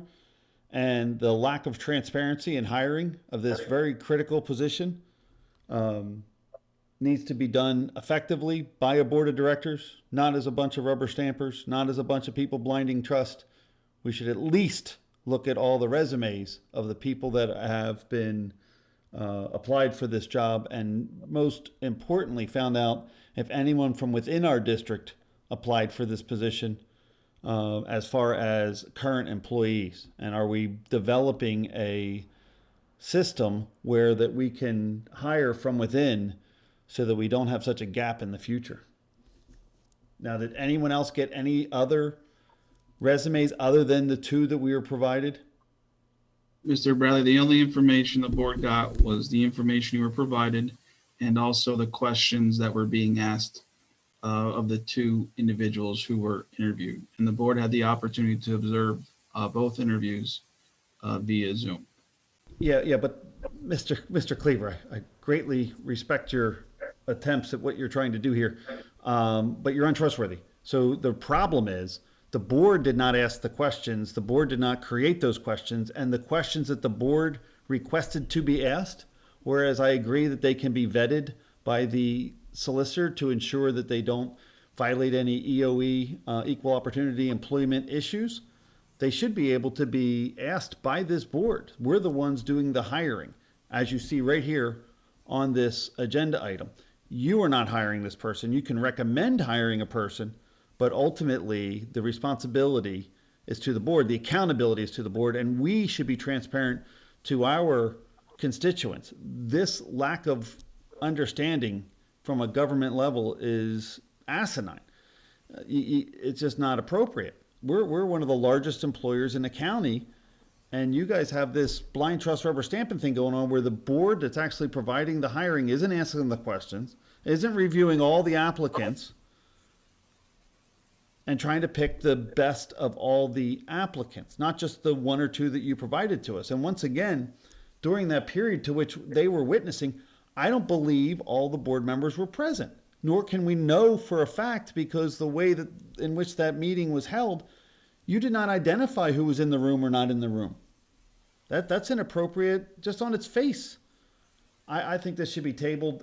I'm going to make a motion that just reviewing what I just said tells me that this is wrong. We have time. I make a motion that we table this until such time as the board can at least look at all the resumes of the people that were hired or people that applied for this position. Can I get a second on that motion, please?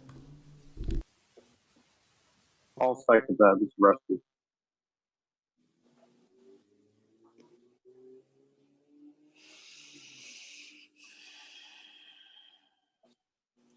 Discussion from the board. I have a motion and a second, a motion by Mr. Bradley, a second by Mr.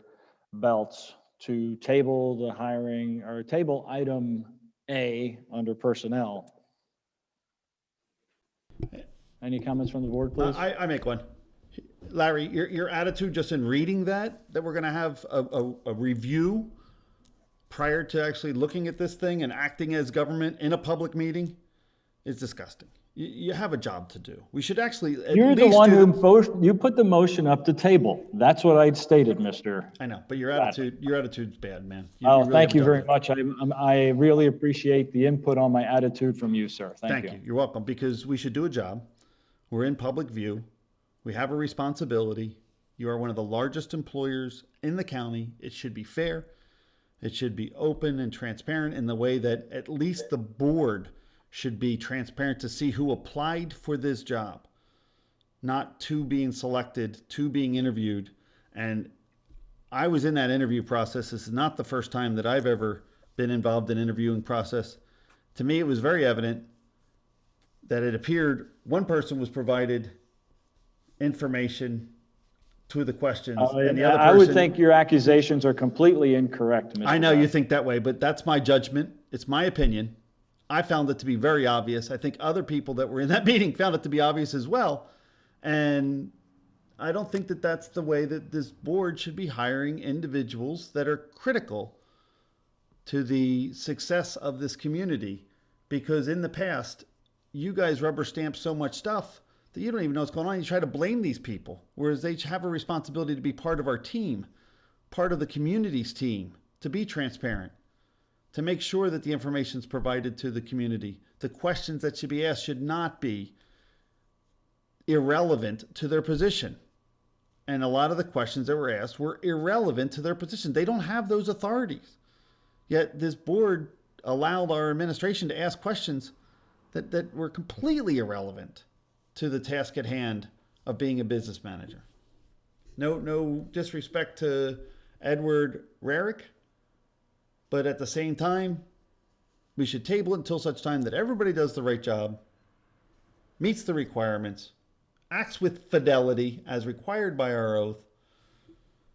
And I'd love to hear from other board members on that hiring process.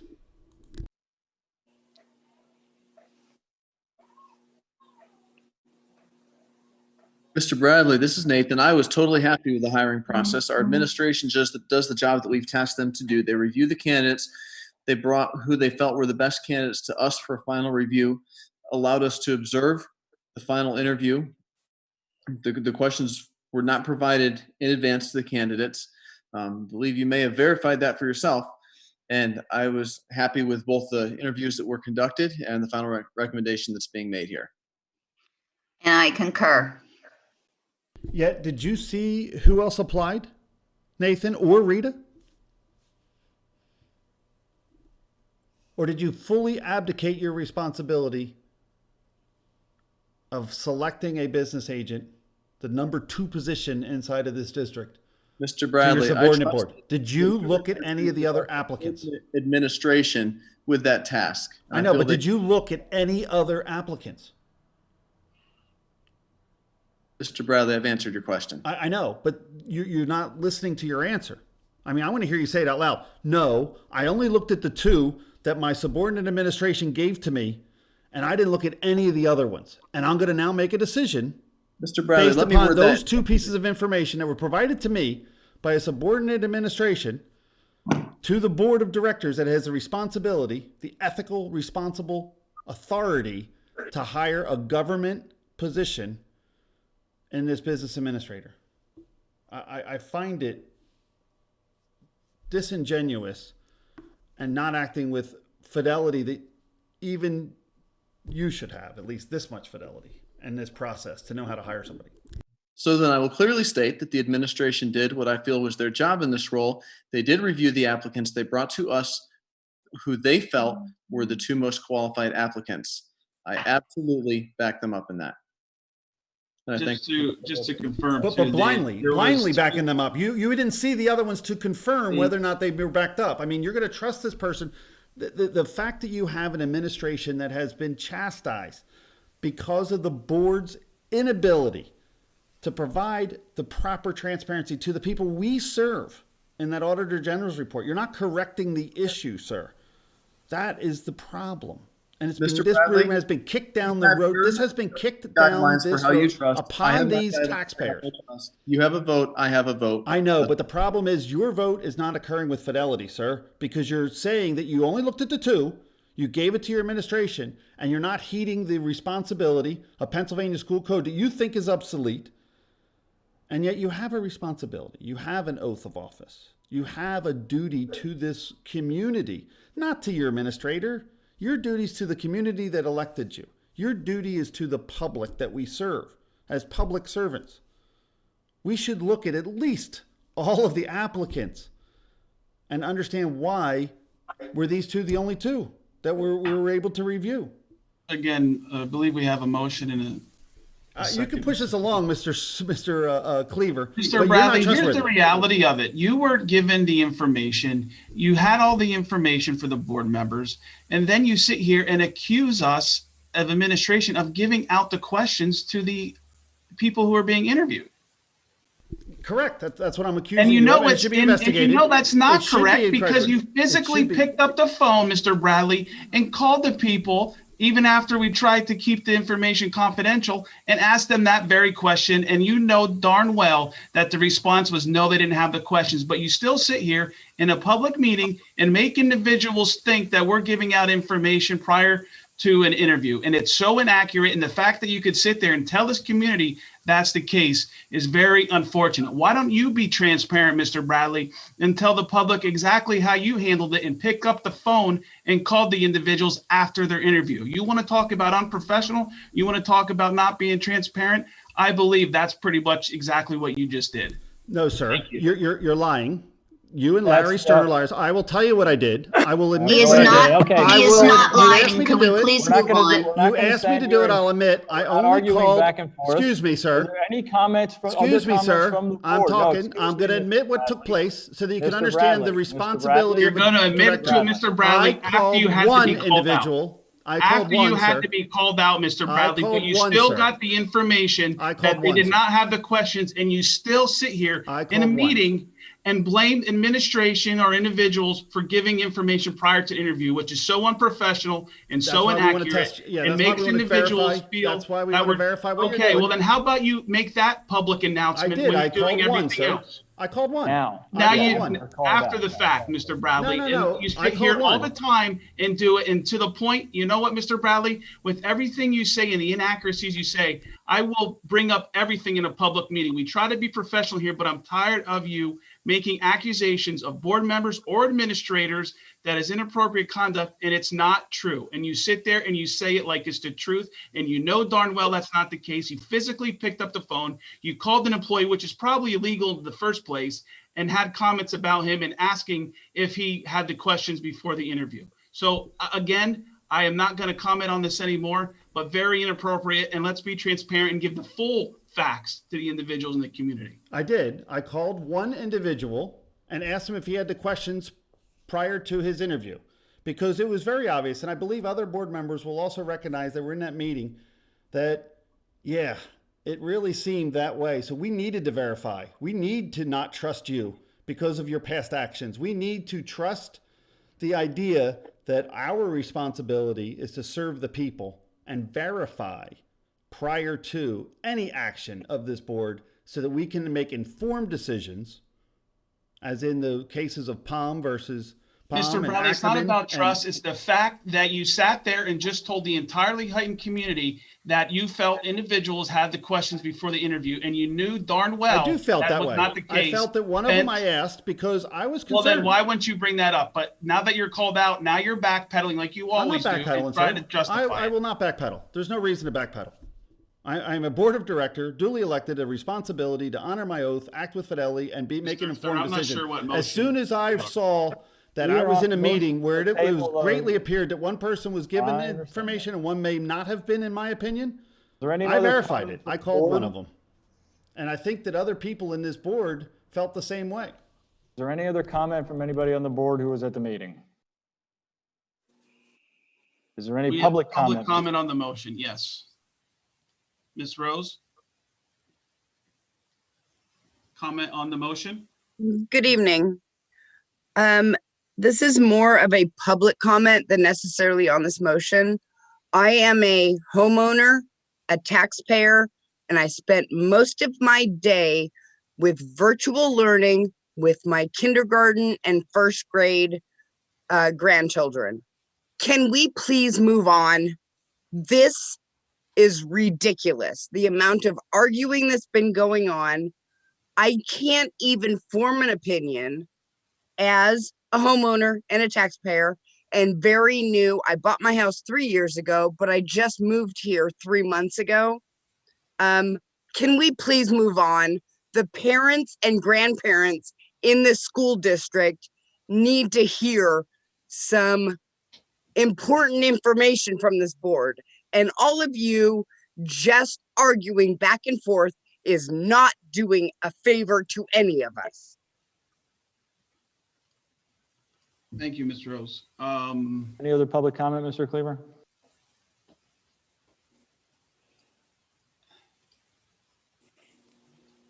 Again, this comment for this motion. Yes, Yes. I stated before repeatedly when this has come up that I believe that the board should see all the resumes submitted, redaction as necessary, and that's the end of my comment. Ms. Barth, comment on the motion.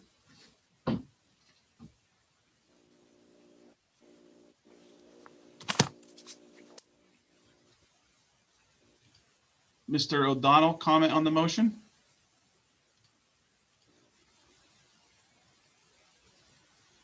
Mr. O'Donnell? Can you hear me? Yes. Is it public knowledge to know how many people applied for the position? Yes, there was 8 individuals. And the Thank first you. round of interviews, we did interview 6 of them. And that was an administrative and interview committee that interviewed them. And then we brought the 2 highest rated from those interviews to the board for their second interviews. And the board was able to observe those 2 interviews taking place. Thank you. Ms. Barth?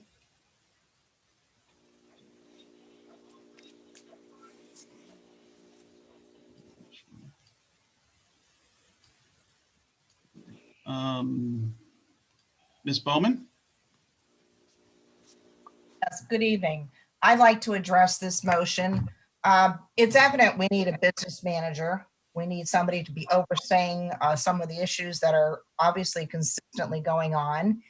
And if this was the best candidate based upon the board's approval and interview process, as well as weeding out the other candidates, which is a normal business practice, then I would suggest that the board entertain to hire the business manager so we can move forward with our necessary documents and financial needs for our school district. Thank you.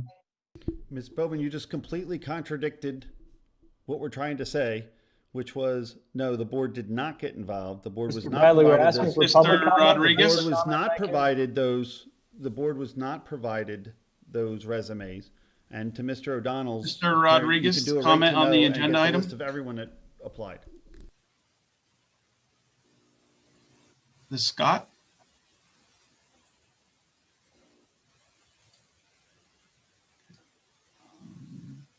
Mr. Shaner? Yes, thank you. I would like to know why the board was not invited to take part in the first round of interviews. The administration team completed the first round of interviews. Actually, they were on here via Zoom, and then we recommended that to the board. Past practice is the administration does all the interviews, or the interview committee, and then those recommendations are presented to the board. Because of this being a business manager position, we did include the board in the second round. But when it comes to support professional or other employees, not contracted employees like a business manager or superintendent, the board was invited for that second round.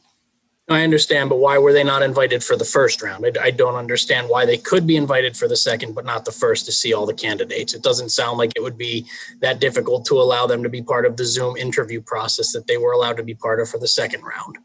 Right, and just for clarification, it was just for observing only of the questions being answered as part of the involvement. Correct. So I guess my question then is, it seems pretty simple to allow the board to do this. Why were they not provided that option? Mr. Shaner, this is Nathan Foeller here. The administration hires almost on a monthly basis. We're approving new employees. It would be impossible for me as a board member, or many of the others, to be involved in every single interview that takes place.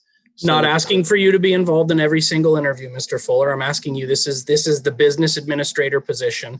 After we received a scathing report from the Auditor General, I think it would be important for the board to be involved and see all people that applied for this position. Okay, I appreciate the input, and Thank you. we were involved in the level that was appropriate for this position, but thank you. Mr. Shaner, we weren't even provided the ability to add questions to this individual.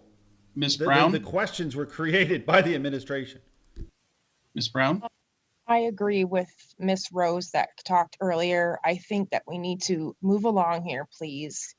I know there are some things that need to be addressed, but we really need to know what is happening with our children in school after Thanksgiving. Thank you. Why don't we move that ahead to right now so that these people can have their information, and then we can. Right now, Mr. Bradley, there's a motion and a second. I understand on the that. floor. Mr. Stern has the floor. He can decide that. And I think Mr. Bradley, we have a motion and a second on the floor to table motion A. If there's I agree, but no further comment, let's have a roll call vote on tabling motion A, No, Mrs. Karbowitz. No, they have a right to speak. Hey, Larry, I have a question. After we witnessed the 2 interviews, was there a board meeting that I missed where the board met, via Zoom to discuss? No, that is right now, Joy.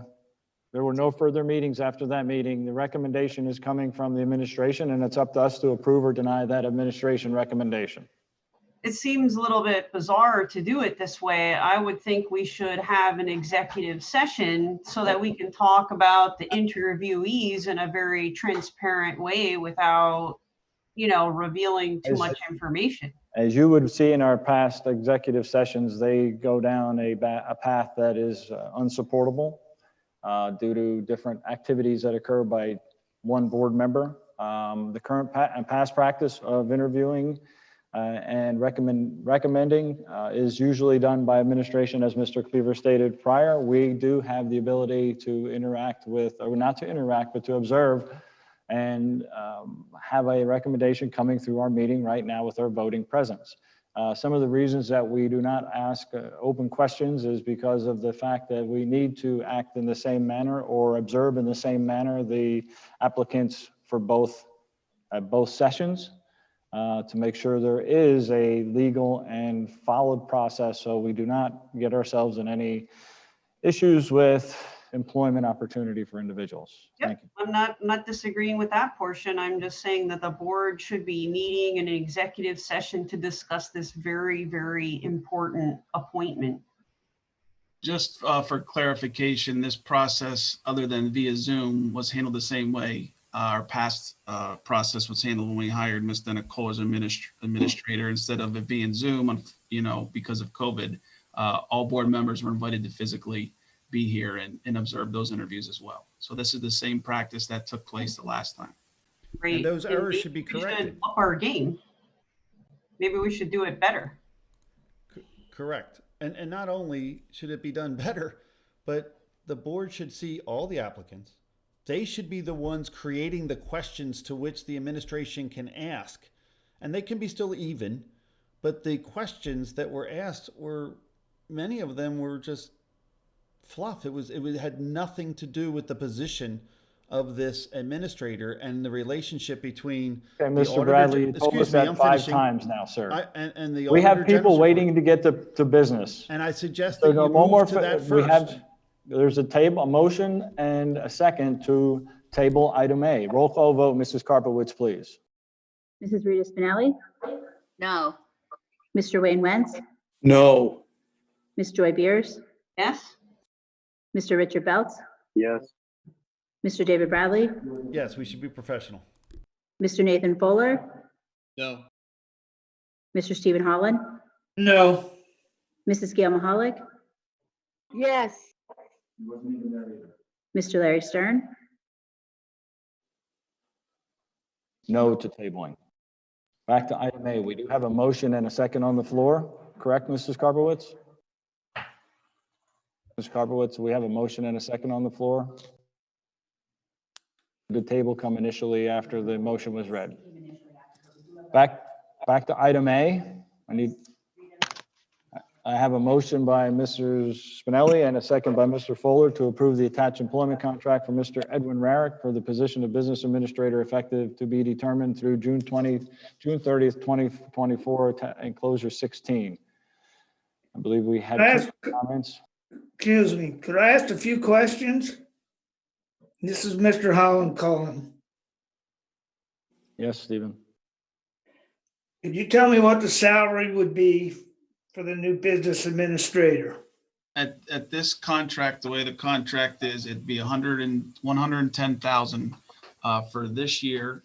And then it would be 110,000 again for the second year with a $2,500 increase to 2 following years. For this year, it would be proactive. Yes. Okay. My second question would be, he's new on the block, I'll say. Who would he have to go to ask for help, questions, etc.? I think he needs some support to get himself off the ground and running.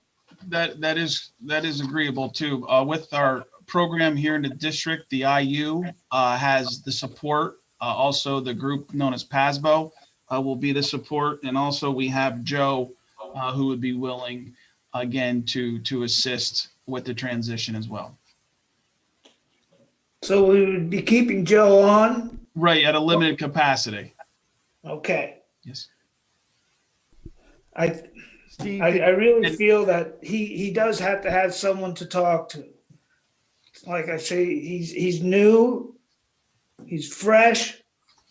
It sounds like a very good person. I just feel that he has to have someone to relate to get himself going. And that's all I had to ask. Thank you. Steve, did you get a copy of his contract at all? Did you get a chance to look at that? It's enclosure 16. Hold on. I know. Steve, did you look at the contract at all? The enclosure is 16. I heard you, Mr. Cleaver. I'm asking Steve Holland, Board of Director. Did you look at the contract, sir? Steve. Please compel the witness to answer, Larry. He just asked a question related to the contract. I want to know if he read it or not. Steve, did you read the contract? Do you have a copy of it? Wayne, are you sitting next to Steve? Maybe you can help him answer. Okay, we call for roll call vote, Mrs. Karpowitz, after that final comment. Thank you. Mrs. Rita Spinelli, Yes. Mr. Wayne Wentz, Yes. Ms. Joy Beers, No, because best practices are not being followed. Mr. Richard Belts, No. Mr. David Bradley, No, lack of proper protocol. Again. Mr. Nathan Foeller, Yes, I welcome Mr. Eric to our district. Mr. Stephen Holland, I'm going to say yes. Mrs. Gail Mahalik, No, not at this time. I have nothing personal against the man. Mr. Larry Stern, Yes. 5-4, motion carries. On to item B, under personnel, I need a motion and a second to Excuse me, Mr. approve the Stern, attached. can we please ask our solicitor whether or not the spending of $110,000 a year requires 6 board members?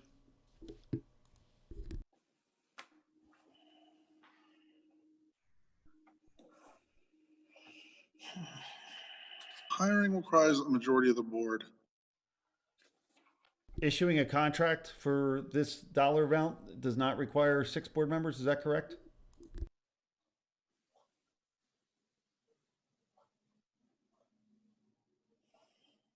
Give me 2 seconds, Mr. Bradley, and I'll double check, but I'm pretty sure you just need 5 votes to hire an employee. I appreciate that. Thank you. We can move on and then he can come back to us, I'm sure. Thank you. Need a motion and a second to approve the attached list of candidates for the 2021 substitute list pending clearances, enclosure number 17. Motion and a second, please. Before we do that, I move that we move forward to the matter at hand, since these parents are involved and want to hear the deliberation related to whether or not we're going virtual. Can I get a second on that motion to pull that forward on the agenda, since Larry won't do it?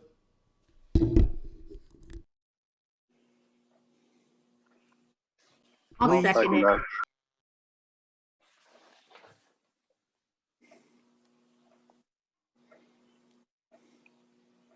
Any comments from the board?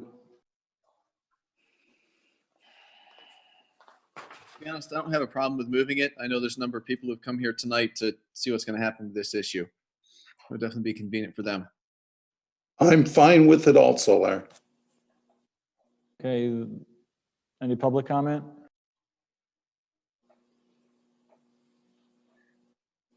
Clarification, this comment will be regarding the educational platform for the district, correct, Mr. Stern?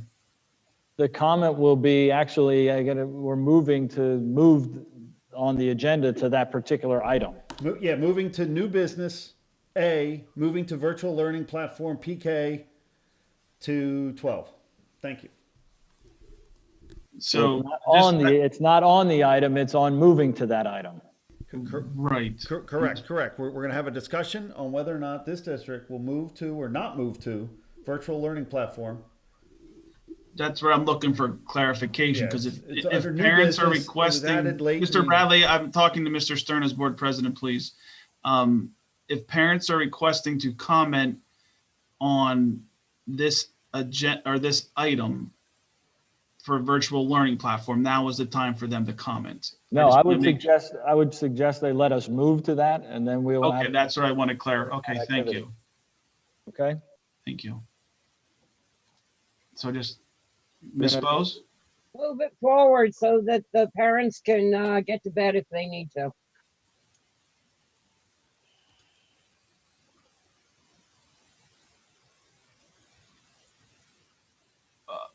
April Walker? Yes, hi. Thank you. I'm not really, this is my first time doing this. So I'm not sure if this is the right time or not, but I just wanted to put in, that the director of the CDC recommends that you do not close down the schools and that it's essential that the kids are in school. So I just hope that whatever decision you make is based on the science. And are we going to be talking about sports tonight as well? We are trying to get to there. This is just it's a procedure that we have to do to move forward in the agenda and skip other items, Miss. So if we could, okay, so if we could get there, then we can open up that discussion, okay? Okay, thank you. Thank you. Dashe? I don't, okay. I don't believe. All right, so we have a roll call vote to move ahead to new business, item A.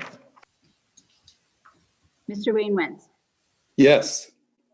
Ms. Joy Beers, Yes. Mr. Richard Beltz, Yes. Mr. David Bradley, Yes, most definitely. Mr. Nathan Foeller, Yes. Mr. Stephen Holland, Yes. Mrs. Gail Mahalik, Yes. Mrs. Rita Spinelli, Yes. Mr. Larry Stern. Yes. 9-0, motion carries. And now we can move on to new business. Item number A, I think the preliminary discussion should begin with Mr. Cleaver on this particular item. Thank you. Yes, at this point, what we are looking to do is have the discussion and then ultimately get the board's recommendation and approval to move forward to a alternative learning platform if needed. At this point, I could tell you, I know the CDC has their guidelines, but as I said, Department of Health and the Pennsylvania Department of Education is continuing to recommend a virtual platform. As of today, with the information I did share with the board, there is different requirements now that are attached to staying in person. There is a agreement that you have to sign as far as a superintendent and a board president, that if you are in person, you will still follow the guidelines and recommendations set forth by the Department of Health and PDE.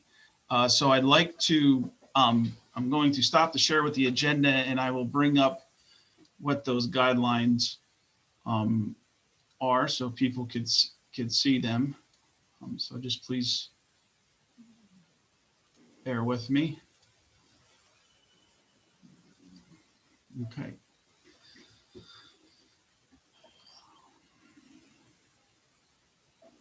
So this is actually a Word document of those recommendations. So when you look at the recommendations, In the event we are in person, as recently as today, this was released by the Pennsylvania Department of Education that we will be required to follow, of course, the masking order that is out there, but also the risk for pre-K to 12. So if the board does choose to stay currently in person, we will need to follow these guidelines. So when you look at recommendations for small 500 student or less building, you could see that if here that one staff member, so this is the number of cases, or 2 to 4 student staff or 5+, we are in the level of community transmission in the county is substantial. So you could see, and these are all requirements that are currently listed in what the state today came out with. So we are with one case, which we currently, as you're aware, just had a notification at the high school. Our high school would have to consider alternate schedule to decrease the number of students on site. The way this reads is if there's 2 to 4 students or staff members within a 14-day period, our high school would be required to close for 3 to 7 days. And then, of course, if there's more spread, you could see 5+ students or staff, the school district would be required to close for 14 days. So you should consider the schedule being alternate, but you could see closed schools for 14 days. You could see here the Department of Health, they still recommend full remote learning models, but schools that continue to pursue in-person instruction would have to follow the recommendations that are listed. Now that is for a building of 500. Now here's a building of 500 to 900 students, which would be our middle school and elementary. So you could see if we have within a 14-day period, this number of students or staff that have positive cases, we would be required to follow these recommendations under substantial. So again, I just wanted to be aware that no matter what the board chooses, if they choose to do a virtual learning model, I do know as recently as this evening, Jim Thorpe did approve a virtual learning model as well. But when we are in person, we will have to follow these guidelines set forth now by the state and the Department of Health. So I wanted to show that information to the community. Again, all that information was emailed to the board this afternoon. It was hot off the press after the 2 o'clock proposal or 2 o'clock presentation from the Department of Health and Governor Wolf this afternoon. So that is additional information that the board, I wanted to make them aware of. If there's any questions from the board at this point, I would, hopefully be able to answer them at this point. I make a motion that we stay in person until such time. Mr. Bradley, I'd like to ask a question. Oh, sure, go ahead. Thank you. Mr. Cleaver, I just want to clarify for everybody listening that number one, the guidelines are going to need to be followed on a building by building level. That is the way yes, that is the way it is. That is the way we understand it. It's building by building based upon the numbers. And it could be possible that one of the buildings closes and the other 2 remain open? Yes, that is correct. Based upon those guidelines. So the building by building case specific, and this is based off of case numbers, not based off of quarantine. The quarantine does bring another issue to the districts because, staffing, as I said at the beginning, does become difficult covering classes. Right now, we have administrators covering classes. We're doing all we can. The teachers doing a fantastic job. The support staff is doing a fantastic job, but we are seeing a large increase in not only student quarantine requirements, but also staff quarantine requirements. So, that brings another issue to the plate as well. And again, I just want to make everyone aware, there is no question that I feel in-person education is the best education our students can receive. But, you know, with what we're being presented and, you know, the information that we have and the guidelines we're working under, it does make it difficult. And the other piece of this that makes it difficult, it could be a change from one day to another, to where we get notified of several positive cases, and then we're making the call at 5 o'clock in the morning to close a building for 3 to 7 days. And as a parent, I know that could cause, you know, difficulty as well too. And I totally understand the parents and the guardians who are wanting to continue it in person. Again, I agree wholeheartedly with them, but some of these guidelines and stuff may make that difficult.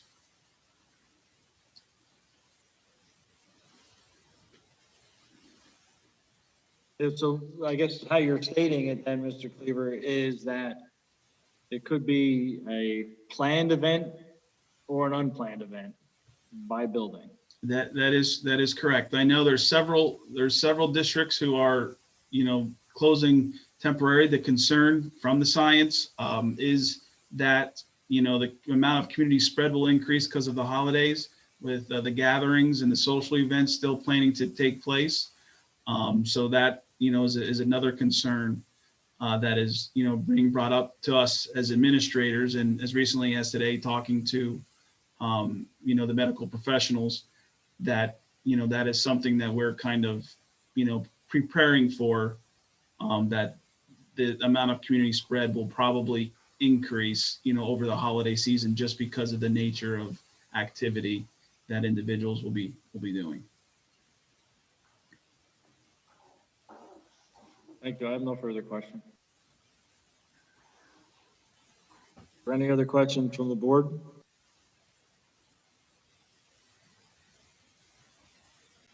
Okay, I'll try again. I move the district stay in person until such time that the exposures meet or exceeds the PDE guidelines. I think, Mr. Bradley, I think we need to restate it, that we stay at our current education models by building until it's warranted that we move away based upon cases and our substantial rating. How does that sound? Because it's not all in person at this point. The high school is hybrid. There's others that are staying home in K through 12. I made my motion. You make a motion if you like. I'm sure it'll be acceptable, because the people that we serve, the community, should make their decision as to what they feel is the best interest of their children. We as a government agency, a government school, should not restrict Larry, was that a motion? Well, no, my suggestion was that Mr. Bradley stated to remain in person. Only thing that I wanted to say was that we remain at our current educational models until we, you know, until the spread within the buildings cause us to have to make alternative plans. Could you make that a motion? Mr. Stern, this is Nathan. I'll jump in and make that motion that we continue with our current educational model until we are forced to change that by either the number of cases or additional guidelines from the state. And I second Nathan's proposal. I've talked to many teachers and parents, Larry, and we got the best teachers. Hey, if they could do this in March when this thing hit, and now they're really prepared. We do have the best teachers, maintenance, cafeteria workers, administrators, and we all got to work together. But hey, everybody you talk to, the kids learn a whole lot more in person than online, but the parents do have the option of doing virtual if they want to. That's correct? Yeah. Okay. Works for me. We do have public comment, Mr. Stern. Sure. I just want to make sure, is there any other comment from the board? Well, I would just, with the motion, I'm sorry, with the motion, it's important for us that we are okay with the board of us following those guidelines that are presented, because we do have to sign that document saying that we are going to follow those guidelines in the event we have positive cases within those 14-day windows as they have listed in that document. Just because if we have to, I just want support from the board knowing that those are the guidelines that we will be following moving forward. Yes, and Mr. Cleaver, this is Nathan again. That's absolutely my understanding. Those are guidelines from the state. We have to follow them. But within the limitations of those guidelines, I'd like to keep our students in person as much as possible. I'd like to also just mention a couple things I think play into this. I think as myself, I have 3 students in the district. I think all of us as parents need to know that we need to be prepared for this to change. It could potentially change at the drop of a hat. These are going to be last minute decisions. So with the ability to allow our children to continue with in-person education, we are giving up the week's advance notice when something is going to change. So I know none of these will be easy, and that difficulty will vary from household to household. But I feel that trade-off is worth it. But I just want to encourage parents to be prepared, to roll the punches, so to speak. We are going to have to be flexible through this.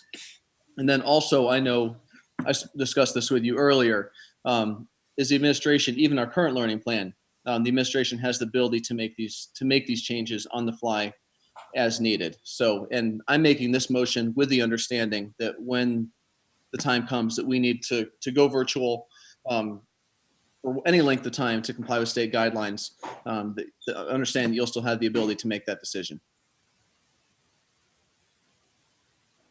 So I guess, Mr. Cleaver, would you like to have, and that the attestation document from the Department of Health will be followed, added to that motion?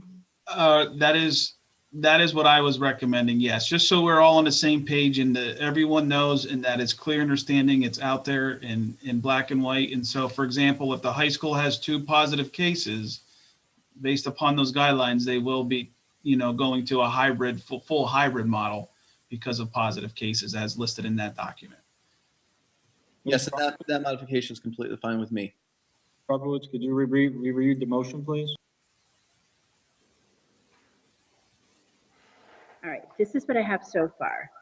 Motion to stay within the current education model until the COVID spread requires the district to change the educational model. But I need the part, Mr. Cleaver. The based upon the full attestation. Yeah.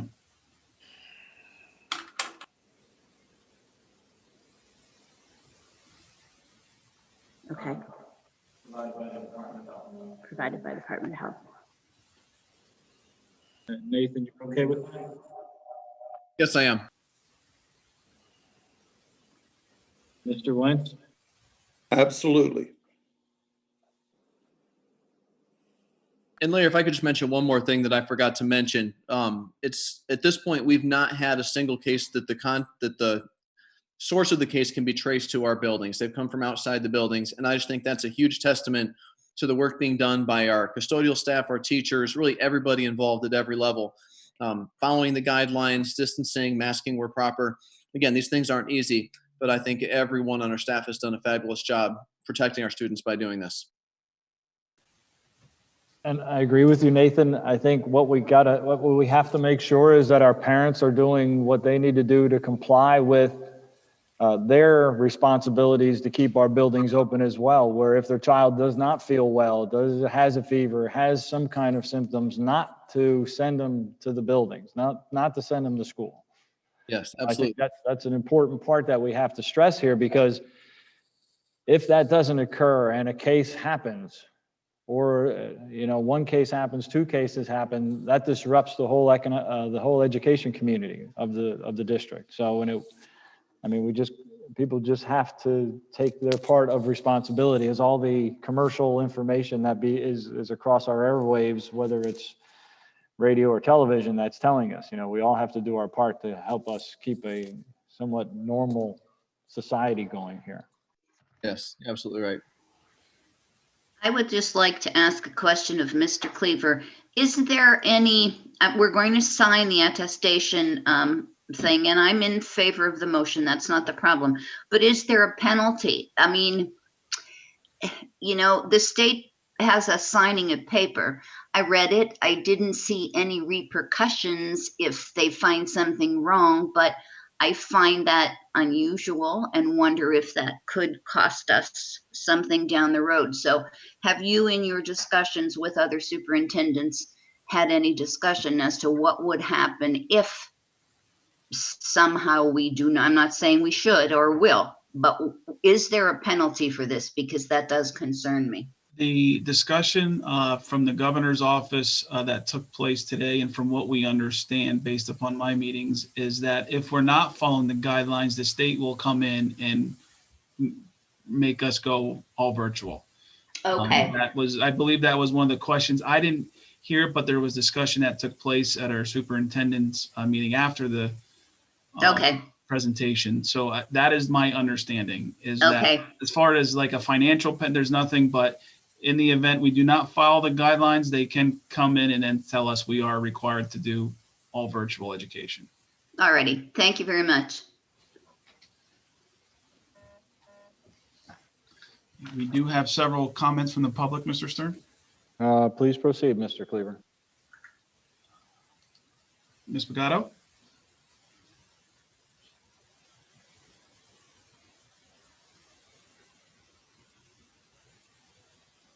Ms. Pagato? I apologize. I did not mean to raise my hand. Oh, okay.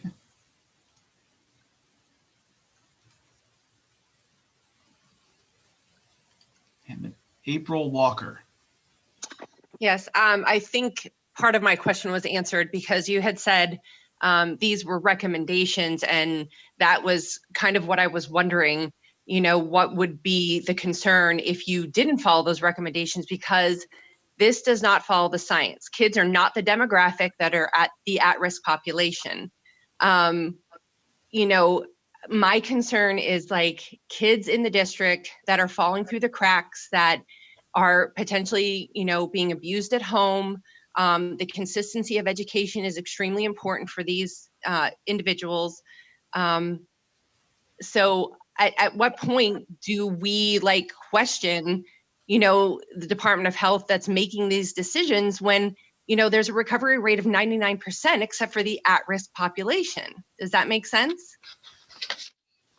That is my understanding, you know, that some of the science. I will say there is an uptick in cases here as well too, with the age group of what we would consider high school students. And part of our discussion today with the medical professionals was they are currently seeing a large increase in that age category, which again, the socialization and those type of things with that age. So we have seen an increase, and our data would justify that, with the majority of our cases being at the high school level. Right. I mean, I understand that it's gone up. I get that, but it's not deadly to this age demographic. Right. I do just want to point out too, if you look at the guidelines, and I recommend everyone to go see these guidelines if that's what we ultimately decide moving with them, is that when we're looking at that, based upon the cases, it's not recommendation. It says schools close for the number of days. The only consideration they talk about is alternating schedules to decrease the number of students on site. Closed schools for the amount of days isn't listed as a consideration or recommendation. It spells it out in those guidelines. It's mandated. Is that what you mean? As it reads, I would say, yeah, because of without having the word recommendation, but you know, but looking at that if we sign that agreement with in-person learning, that these are the guidelines we're supposed to follow, I would read that as a mandate, yes. Okay, thank you. But it's also related to the county level of this is infection. building specific. This is the guidelines we showed that are building specific. Yeah, but it shows transmission in the county, whether it's low, moderate, or substantial. And right. Then it's building specific. Right. So we are currently in a substantial rate. So we'd be following those guidelines. Correct. But if the county is lower, the guidelines shift. If you looked at that for moderate, those school days of closing are still the same, even at the moderate level. No, sir. Moderate says school does not need to close, where substantial says schools should consider closing And low, schools does not close until you get to the 2 to Depending 4. on the size of the building you're referring to, Mr. Bradley. Correct. Under 500 or over 900. Correct. Put it up on the screen so people can see it.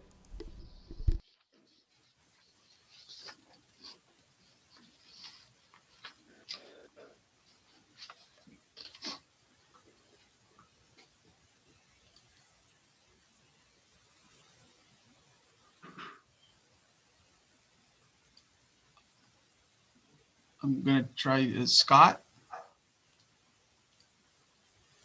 Is there Scott? Yes, hello? Yes. All right. One, I don't like how everything is being prefaced already. Kind of massaging of we want to do this, but if we do stay in session, we have to take this into consideration. No, we're not.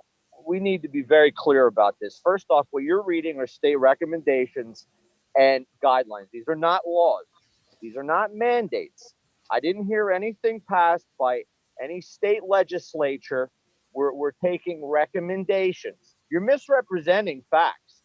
And that's what's driving me nuts about all of this. I've been listening to you guys talk for the last hour and a half. And when you want to get detail specific, you get detail specific and stay within legal nomenclature of the situation. But then when you want to get loose with the verbiage of how things are written, you like to persuade people. You're already setting this up that the parents have to accept the fact that their kids are going to be home from school. I have no doubt about that whatsoever.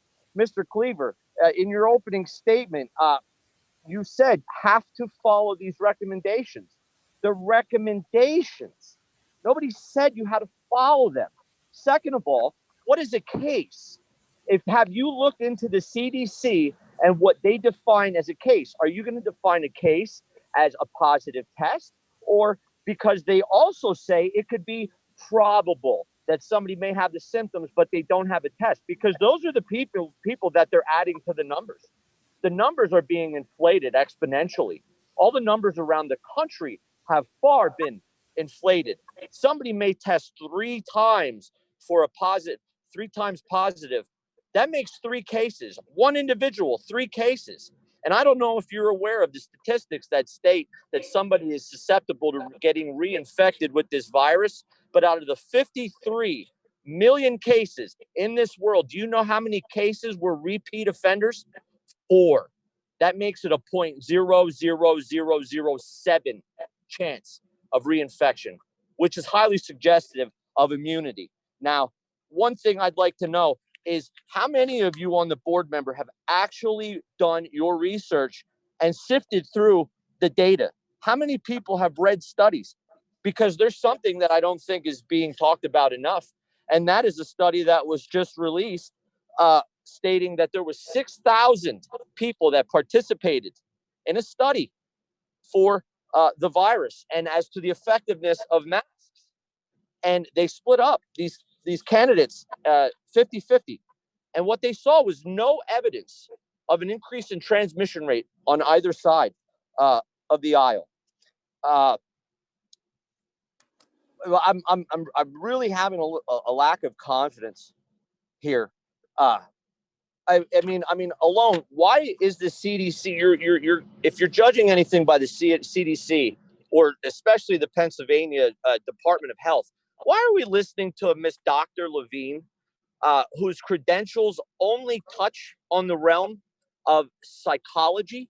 She is not a doctor. Second, more, I heard a couple members talk about the medical professionals that you have spoken with and convened with. I'd like the names of those medical professionals. I'd like to know where you're getting your data, because what I'm seeing across the board is a slap in the face to United States Americans. We have Governor Gavin Newsom out in California, who just publicly appeared at a restaurant with his friends and his California health experts not wearing a mask. We saw Nancy Pelosi going to a hair salon, getting her hair done. No masks, no social distancing.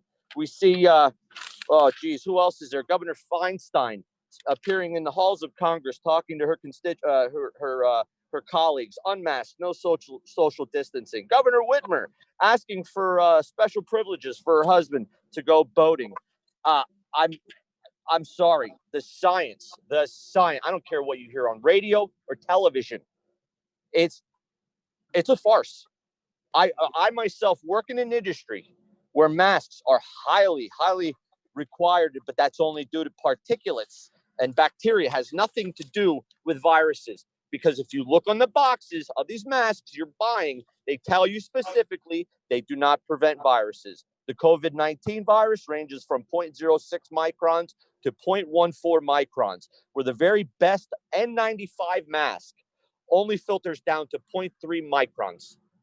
It doesn't fit it. It does, and not to mention, this is not healthy. It's keeping these kids from social environments, keeping them locked down at home. I think we all need to cut bait from television and radio and dig into the science for ourselves, and you need to make a conclusion that can speak to your community. I commend Dave Bradley nothing more than speaking out for the members of our community, demanding our representation. Because what I've listened to for the last hour and a half now is when there's an issue that seems to be a little controversial, we want to shut the people down and move past them. And no, Dave is absolutely right. That is how we got to this position in the first place financially. And now you're going to put our entire community in a far greater and deeper hole. You got bills to pay. Right now, you can't be afford to having parents sitting at home without jobs because the way it looks on your books, things aren't too good. And I'm done. I have to go to my work, and I'm done.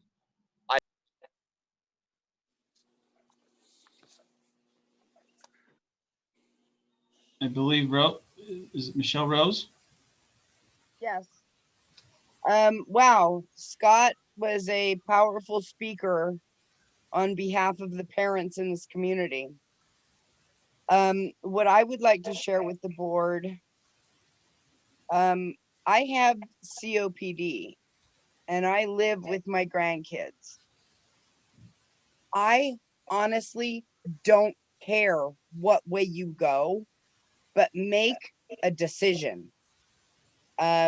This ridiculous virtual school day today, and then 1.5 days in school this week, and then home for Thanksgiving, and then maybe go virtual December 1st.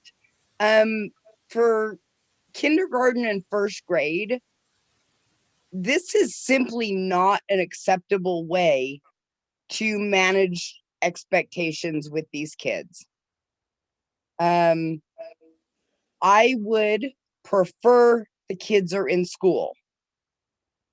But at the end of the day, I would just like you guys to make a decision.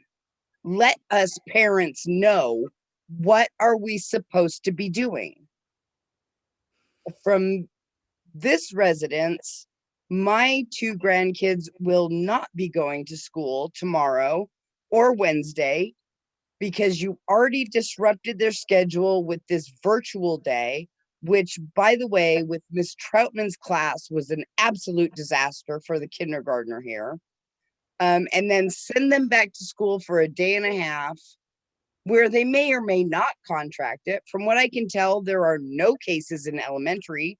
So if it's building by building, why are we even talking about closing that school if there are no cases in that building? And then, take a 5-day holiday and maybe you'll go back to school, maybe you won't. As parents, grandparents, and children, this waffling is really ridiculous. Mr. Ellis today told the kindergarten class that school was closing for 8 weeks.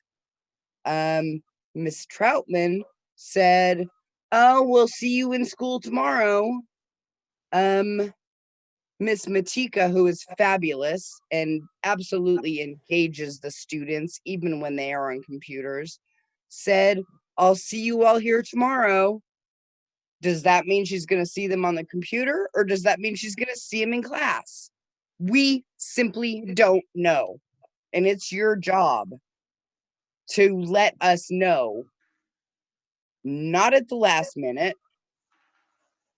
And yeah, I'm still here. I was going to log off a half an hour ago when you guys were arguing about hiring people. So thank you for moving this up in the agenda. I appreciate that.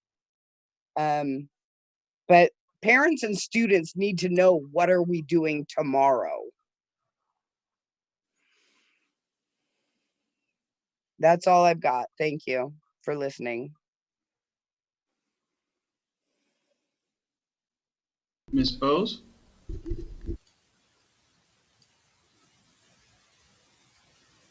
Ms. Bose? Can you hear me? Yes, ma'am. Okay. Certainly for K through 5, the best place is in-person learning. They are not going to be able, most of them anyway, to do remote learning. These are recommendations. They're guidelines. They're not law. I believe it was left to the school districts to have local control. I personally think that it's seriously detrimental, especially to the younger students, to go all virtual. And until necessary, I would think that you would leave at least K through 5 going to school every day until such time as it may need to be closed down. Certainly parents should have a plan in place should that happen at a moment's notice. I mean, if you get word of 10 kids that all tested positive on the same day, you may need to shut down, at least for a week or however long it would be. But they're guidelines. Guidelines by definition are recommendations. They're not law. I'd like to see parents have plans in place should it happen, but keep them in school if you can. They need it. I don't want to see their education for years to come marred by what's happening now. They're going to be so far behind. They're already behind because of what happened in March.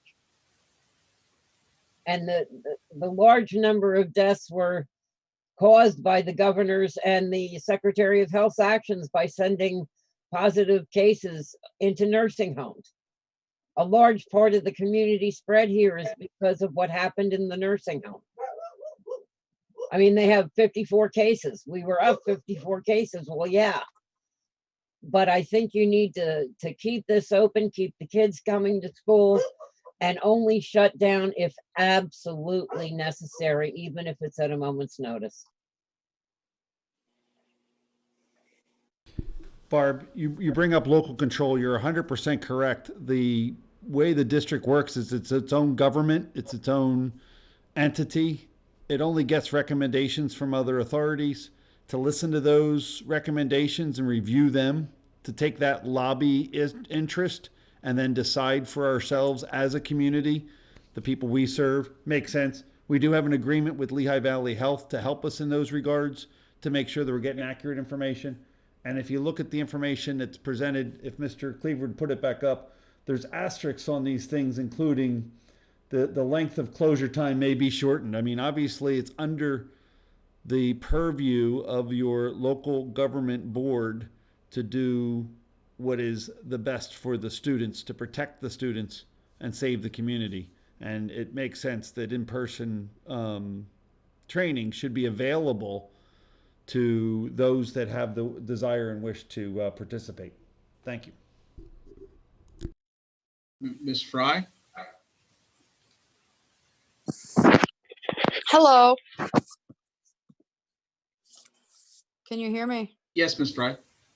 I just wanted to say that I think it's great that, you were all considering of keeping the schools open for the children for a great learning environment. And from a nursing perspective, it does really scare me also. But,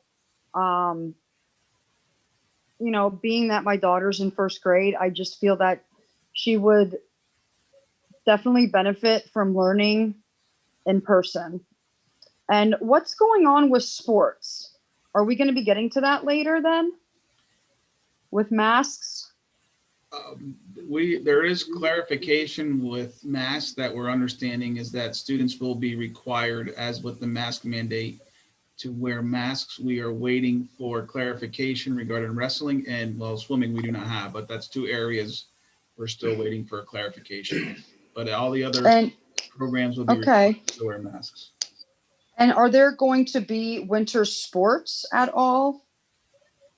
Currently, at this time, there is no move to change athletics as is, with the mandates that we currently have in place. Okay. But that I do know there is a lot of discussion at the PIAA level and also at the conference level of possible moving back the start of winter sports. But that's only discussion. There's been no move or no recommendations from our board or administration to change anything at this point, only to follow the mandates when it comes to the masks and the new guidelines they set forth.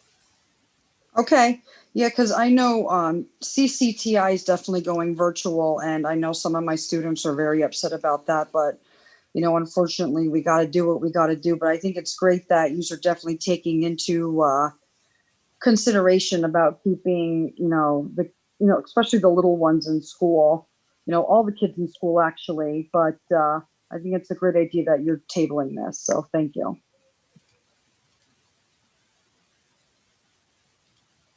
Autumn? Hi, everybody. How are you? Good.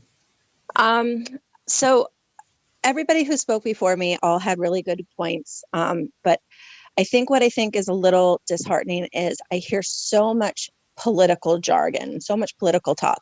And it's so disheartening to know that politics has taken over what's best for the students.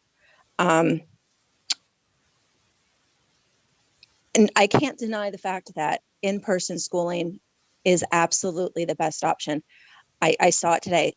My two children did online school. It went great. They did their best. The teachers were wonderful, but I can tell that my children will learn much better in the school. However, to prepare for today, for the virtual day, my children had to bring home pretty much everything that they have at school. My son's class has all of their books online, so he didn't have to bring a lot home. My daughter, on the other hand, had textbooks for every single class, notebooks, everything. It took 3 book bags to bring all of her supplies home that is required for her to have at school. My husband and I myself had to go to the school and physically help her carry them home because she couldn't do it herself. Now, tomorrow she's told she's probably going to go back. So she has to take everything back with her. Now it's going to stay at school. So according to the recommendations from the DOH, which is what Mr. Cleaver had on the screen, it states that, if so many cases occur, that it's the recommendation to close the schools for so many days. So now that happens, we get the call at 3, 4, 5, 6 o'clock, and our children are home and they have none of their supplies at home. So because last year in March, it was a fiasco. We had to wait, we had to schedule, we had to do this and that to get all the supplies back for our children to have their proper education at home. I know my kids are living on the edge right now. They are every day wondering if they're going to go back. What's going to happen? Are they going to see their friends? Are they going to have their school supplies? These kids, and my kids are in middle school, these kids know what's going on around them. And if all we can do is fight authority, question the system, all we're doing is teaching that to our children. These kids need to know what is happening in their lives. And by following, if we continue to stay in person and follow the Department of Health's guidelines, their lives are living on the edge every single day, and they will not know from day to day what tomorrow holds. So that is my statement. Thank you for listening.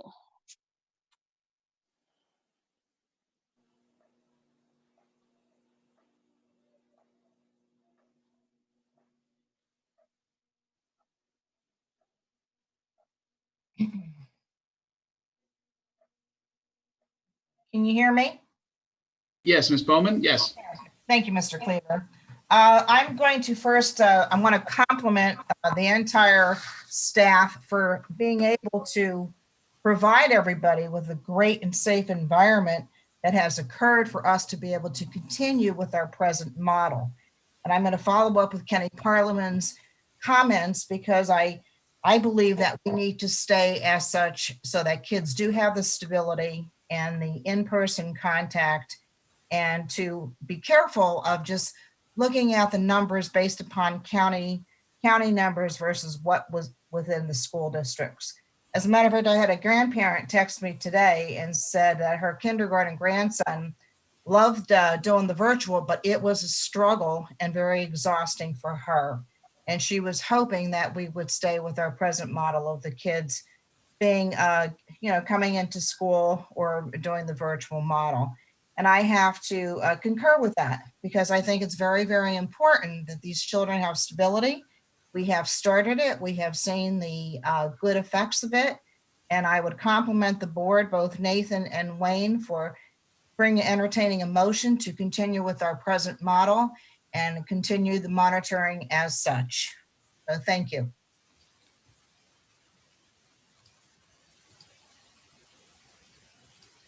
Mr. Shaner? Yes, thank you. Full disclosure, I do have a child in first grade who is doing the virtual learning, but I would like to thank the board, the administration, and all the teachers for him having the opportunity for us to decide which would be the best way for us to educate him. And I hope that the board is able to move forward with the motion to ensure that other parents continue to have that choice as to what is best for their children. Again, someone earlier made the comment that Mrs. Matika is fabulous. I would like to reiterate that. She does a great job of teaching these children. Mr. Cleaver, I do appreciate your professional opinion on the new, what I feel are recommendations from the state, but we do employ a solicitor, and I'm sure a handsome figure, an hourly rate. So I'd like to know what his legal opinion on the new recommendations and or guidelines. Is it a mandate or is it a recommendation, Mr. Foeller, if you could, please? It's a recommendation, but it came out this afternoon, so I have no idea what the penalties are, what they could mean. In the past, if we don't comply with department regulations, they usually threaten us with funding. But as this is changing on an hourly basis, my opinion right now is as good as a flip of a coin. Okay. And then I did just want to ask another question here for other parents who may be trying to decide what's best for their children. If you do decide to keep the schools open as is currently, but parents do want to maybe pull back their children because they're getting a little alarmed with the numbers, are they going to be allowed to make that decision in the middle of the marking period? Currently, we ask that they do stay in their current role with the virtual learning model they're using. However, the way things are changing, that would be something that we would look at to see if that is a possible option right now. But again, if we're pushing for in-person and we're saying that that is where we want to be, I would say that the individual students who are currently in person right now, and if we continue with that, would stay with that model. Okay, I'm just looking for them to have the opportunity to change their mind if they so chose. So thank you for your time. Paula Fisher. Hi, good evening. I've been on the phone since 7:08 to ask one question, and I'll keep it very brief. I just would like to know if, as it relates to sports, if I'm going to have to tell my daughter and her teammates that their season will be canceled if the district goes full virtual or not. At this point, as I stated earlier, the discussion of athletics has not taken place. That is not to say that the PIAA or another group may, cancel, postpone. The Pennsylvania State Athletic Conference, I know recently as last week, did cancel all winter sports. But as a school district now, we are not entertaining that as an option to changing anything with athletics, just continuing to follow the guidelines as presented to us, which would include mask wearing for all competitive activity at this point. And that's during the game playing itself, correct? That's at practice and everywhere. That's everywhere. As soon as they enter the building, having a mask. Okay. If that changes, how quickly will that be relayed to the public? Mr. Spots would probably get the notification and notify the coaches immediately to let them know. They all have been notified now that masks are required based upon the new guidelines. Okay. Thank you very much. Mr. Kemmer? Can you hear me? Yes. Thank you for allowing me to make a comment. I want to first thank Wayne and Nathan for their desire to have kids in person. My son took part, he's a second grader in today's experiment. And 4.5 hours of sitting at the kitchen table looking at a computer is not conducive to a good learning environment for a young child, in my opinion. I have a household where we have 2 working parents, and it's literally impossible to have the expectations of an older child to be in school, so to speak, and then guide their younger child or sibling through their schooling. It's a total disadvantage to the older child. It's a total disadvantage to the parents. Secondly, the outbreak in our county is definitely attributed to a nursing home where they are in total lockdown. Ironically, people that are in total lockdown brought our county to a situation where we're at a level that is at the top of the warnings. All right.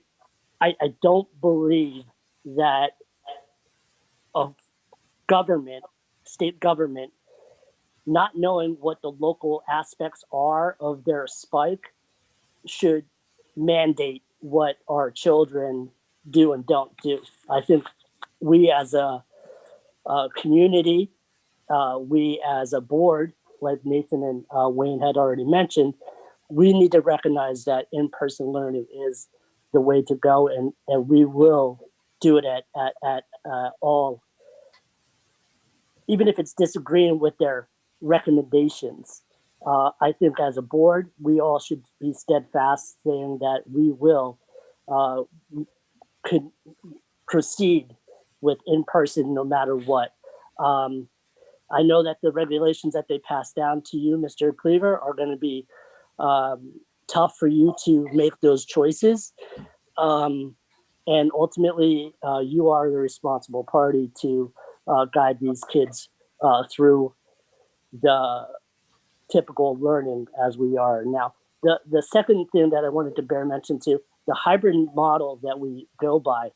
I have a student that's a junior in high school. Now, the mandate and or recommendation by the state says that on the virtual days, she has to log in, watch whatever the teacher asks them to, and secondly, do an assignment. Now, she could be present for 4 classes. She could do 2 assignments and maybe procrastinate on 2 assignments, and she's marked as absent. Now, under this hybrid model that we are going by, are these mandated, Mr. Cleaver, as far as like what our students are supposed to do as far as participation and in order to count as absent or not absent? Because my child has 9 absences and she's been at class every single day. And because of the model that we have that is forced down our throats, my daughter has 9 absences, which is crazy in my perspective. Now, Mr. Cleaver, the hybrid model, are the recommendations given by the state going to be followed to the point where our kids are getting an exorbitant amount of absences?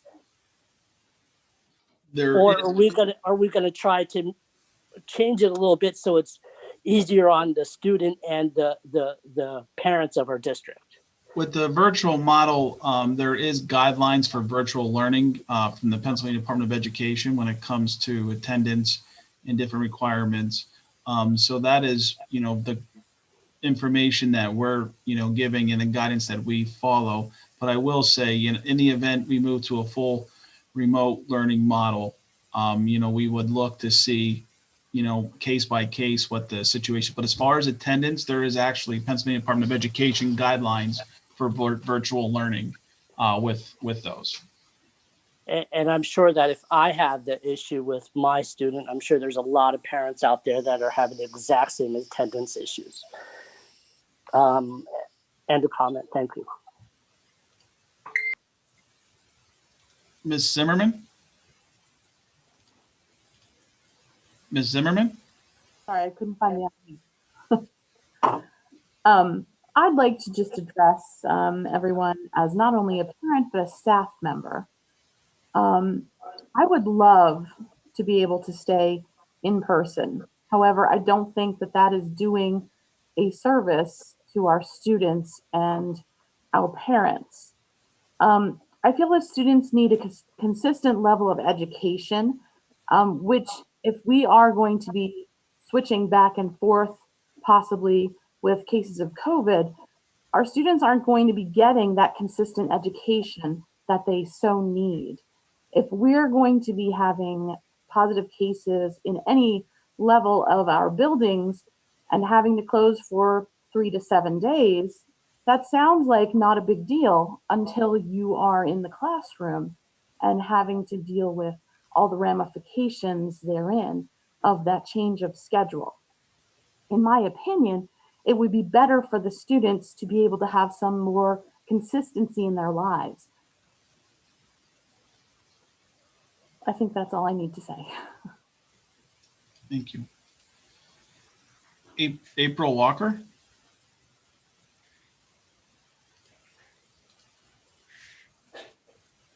April Walker? Yes, hi, thank you.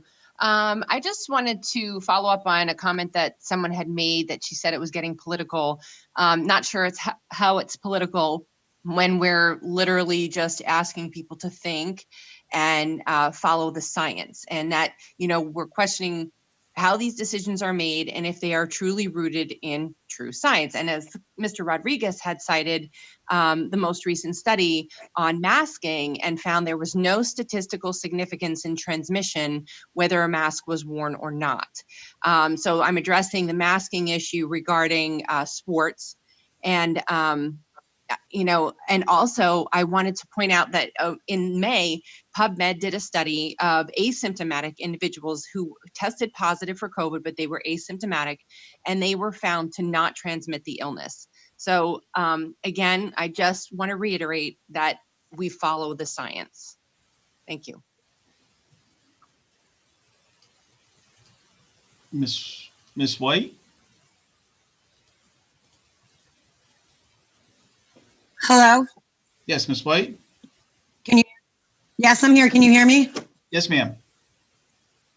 All right, my question is, Mr. Shaner, again, everybody, Ms. Matika is great, and I'm sure all of the teachers are sick of me, but I have a question now. He had said about the children who were in school wanting to come out of school for virtual learning, and that's the parent's choice. What about the parents that have been fighting to get the children in school that keep kind of getting a sort of runaround and never got an answer about that before?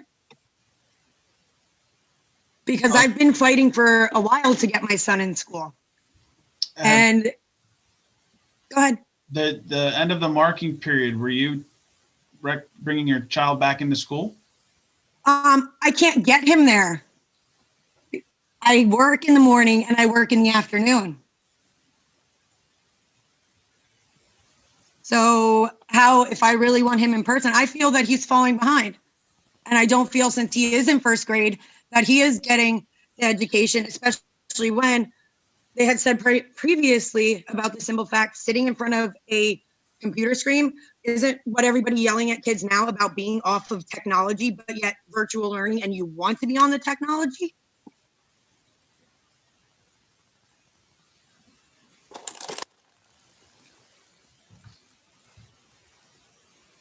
Just a thought, question, So is there anything that can be done that if you choose, which I'm hoping that you do, to keep everybody in school, because in school learning is the best for everybody. So now everybody should have that equal opportunity to get to school.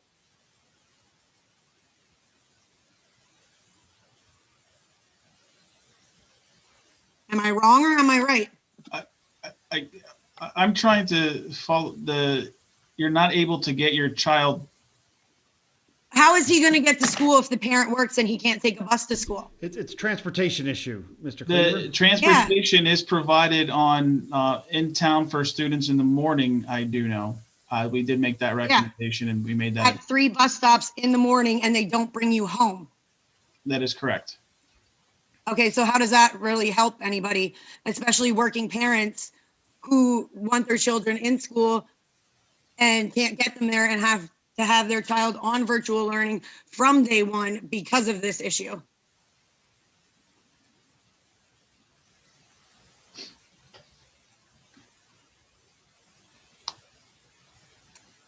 I've been wanting to get him into school, as I've been speaking with pretty much everybody and kind of getting the little push around. Well, it's this person's decision. It's this person's decision. It's this person's decision. Well, whose decision is it really? Shouldn't it be us up to parents? Like, hey, we want our kids in school. We work. Can't we have the bus?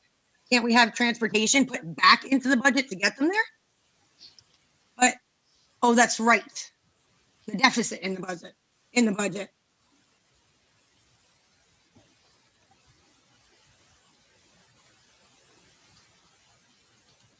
Yes. Richard?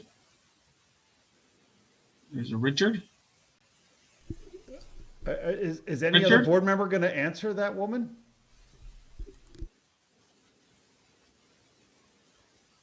Are you calling on Richard? Richard, yes. Okay. I have a question about special education. If Lehighton decides to go to a virtual model, or if they're go to a virtual based on cases and following the guidelines, would special education classrooms remain open, or would they be closed as well? It is our understanding that with the district does decide to go to a virtual learning model on their own, that we are still going to provide the option for students to attend in person based upon the student's needs. So that's a case by case. So to answer your question, those type of students, depending on the severity of the disability, there will be an option for them to still attend to the school. That was our plan moving forward. However, we're still waiting for clarification that if following those guidelines, we are, said that we're required to close because of the cases per building. We're waiting for clarification based upon what came out early this afternoon. But from what we understood is if the district did choose, from what we were planning to do, the district did choose to go virtual for the extended period of time, we were planning to also allow our special education students, case by case, more severe students concerns we had, come for in-person learning. However, we don't have clarification that based upon those recommendations and guidelines set forth today, this afternoon, if that's still a valuable option for us. But we would like to do all we can to get those students here, whether we're virtual or not. Okay, thank you.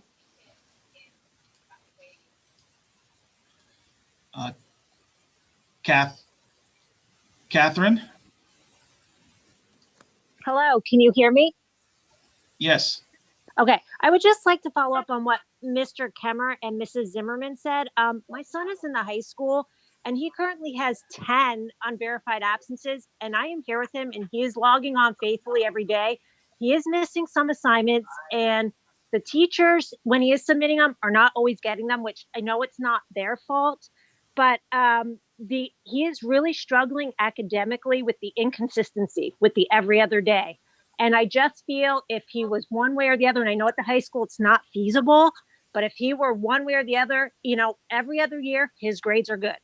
This year, he is like failing miserably, and he's just not doing what he is normally doing academically. And he said it's because it's every other day. And I just think if these kids had something consistent, they would do much, much better. I just feel bad because he's falling through the cracks, and I've been trying to help him. The teachers have been great; they've been trying to help him, but the every other day is just throwing him. It's throwing him off, and I'm sure a lot of the other kids are exactly the same. Like they're not doing well. And that's just all I had to say. But I do agree with what Mrs. Zimmerman said. You know, consistency. Thank you. Thank you. And I believe Sarah.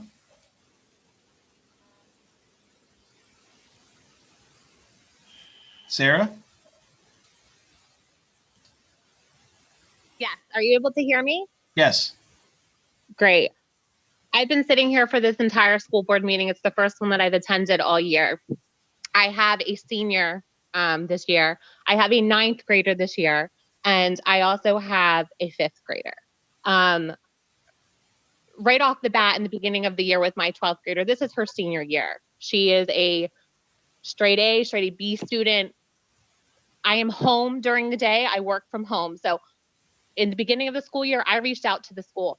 These teachers are supposed to be Zooming, my understanding, and my kid's supposed to be getting an education every day, whether it's in school or whether it's virtual. I don't know, Mr. Cleaver, if you have a chance to tap into these Zoom meetings in the high school level. Some days they're 5 minutes. Some days there's no minute. There's no Zoom class. Sometimes there's no assignment up. I am home. I question my kids. Hey, how long were you in Zoom today? Hey, what did you learn? What is your assignment? I cannot believe the lack of education my senior, who is getting prepared to go to college, is getting on these virtual days. And some of these teachers, because not all, there are some great teachers, but some that are not even providing any education at all. I have called the school. I have voiced my opinion. I have talked to Mrs. Howland. She understands, but there's only so much she can do. Some of these teachers are not being held accountable. Please go into the Zoom, see the curriculum that's up there on Canvas. It's not great. On the other hand, I have a 5th grader in Mrs. Brong and Mrs. Cortez's class. Today was the first day virtual. It wasn't great. I work from home. I have expectations as you do for your job. She got an education. The teachers are amazing, but it is not the education that she gets in school. And in the beginning of the school, I thought maybe she'd give me a little bit of a problem with her brother and sister being home every other day. My kid is up an hour before school. She is ready to go and so excited.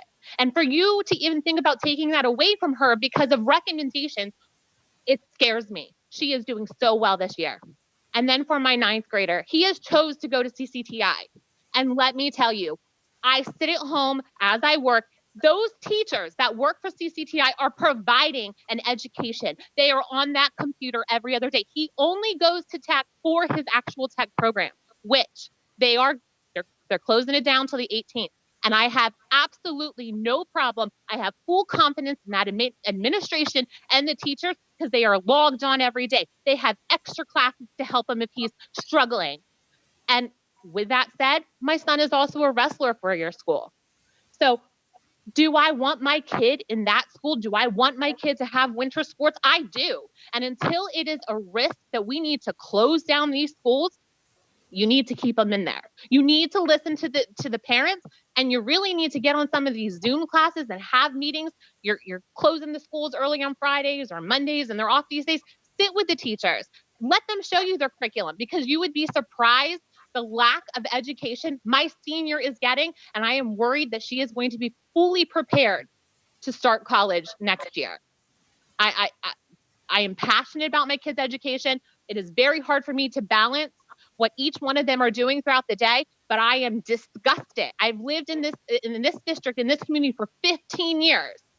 And I just cannot believe that this is what the educations that they're getting when they're every other day. Or, she was home today because of the virtual day. She's home tomorrow because that's her regular day. She goes half a day on Wednesday. We don't know what's coming on in the future, but I am telling you, as a parent, I am concerned the education that they get, and some teachers are not even providing that education. And if you would jump on, today on Friday, today we're not having class. Today's a missed work for any missed work that you have. Why are we having full days, Wednesday, Friday? Well, you know what? Just go back on and do any missed work you have. They're giving tests at home. It's very easy to Google test answers. Most parents aren't home at the high school level. They're losing their education. So I just felt compelled to I hear all these other parents. I am home during the day. I see what's going on. And thank God that I am home, because if I wasn't and I didn't have communication with my kids, I wouldn't know that there is very, very strong lack of teaching on those virtual days. So as I said, if you have a chance, please jump into the Zoom meeting. Give me a call. You know, I see what's going on day to day, and it's extremely frustrating as a parent. Sarah, we greatly appreciate your passion and information. I got to ask the question as a director, have you ever filed a formal written complaint so that your school board can have the information that you're presenting here in this meeting? Basically, your government agency is like any other agency. And if you file a formal written complaint, we have an obligation to investigate the concerns a parent would have regarding some of the things that you're bringing up in this meeting, which are Well, I would be happy to do that, but understand my husband works, I work, I have a 3-year-old child, I have 3 other children that I'm raising. Yes, if I could go down there and it was that simple, hey, sign these forms out, write your complaints, I would. Like I said, I have reached out to the administration, and I just feel like my words, they fall on deaf ears. Yeah, but I am scared for my kids. I agree. And it's just an email to your board and your superintendent. And Mr. Foeller, if you could step in and explain the formal written complaint process, and then the responsibility of the board to answer every formal written complaint with an investigation, a review, and then a response, and adjudicate these matters that are before this government agency. It has not taken place in years. The accountability has been lost, and we need to restore a proper government of, by, and for the people, which we're fighting to do. But Mr. Foeller, can you please explain to the public how a formal written complaint process works? Mr. Bradley, I'm not really sure what you're talking about. I think you're confusing it with disciplinary actions that have to be reported and investigated by the state, or maybe sexual harassment reports that have to be looked at and investigated by the administration. There are tons of different reporting requirements, and I don't know which specific one you're referencing right now.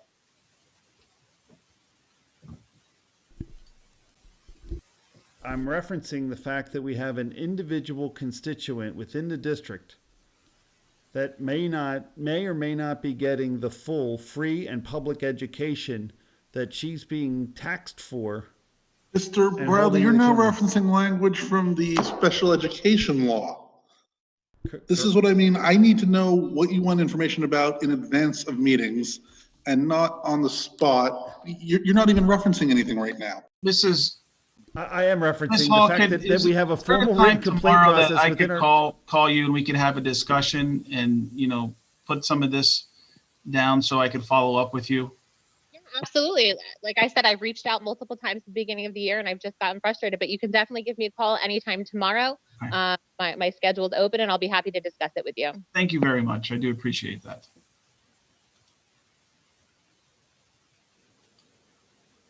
At this time, Mr. Stern, everyone who has requested to speak has an opportunity to speak. I still see 2 that have their hands raised. They all had unless there's.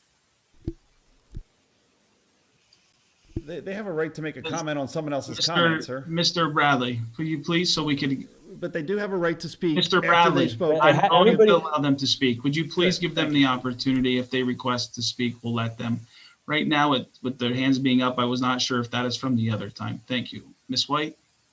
Hi, how are you again? I would like to say thank you about filing a formal complaint, because I am in the process. You actually just can go on the Department of Education website and they will give you the paperwork and take you step by step on how to fill it out. I've also contacted many people, the Education Law Board in Philly, which deals with Students with Disabilities Act. I personally work with children who have developmental disabilities and behavioral issues and work on Zoom with them. I have a hard time doing it. Could you imagine a child, especially my son, who actually has his 504 plan and has disabilities such as behavioral issues, and he is on the spectrum, is having a hard time doing this as well. So now you're just saying, referencing the America with Disabilities Act, as am I. So I'm in contact with him.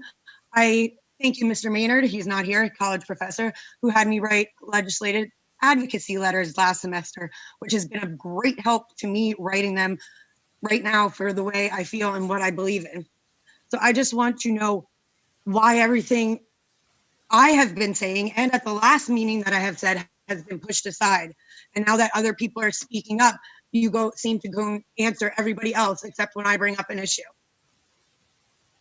There's plenty of things that could be done. Like, children come first and foremost.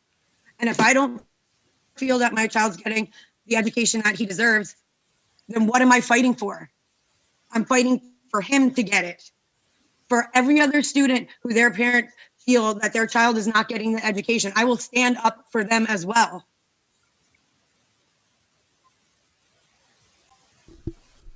Excellent. And I looked it up for you.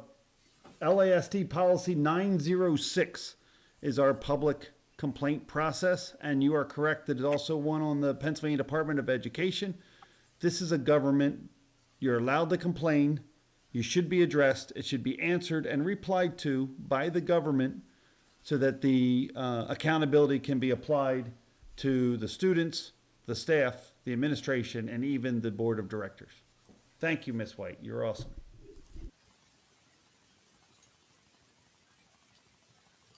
Autumn? Hi, I'm sorry to raise my hand again. However, my 13-year-old had walked in the room as I was talking last time, so I quickly ended because anybody that knows my son knows he's probably more opinionated than I am.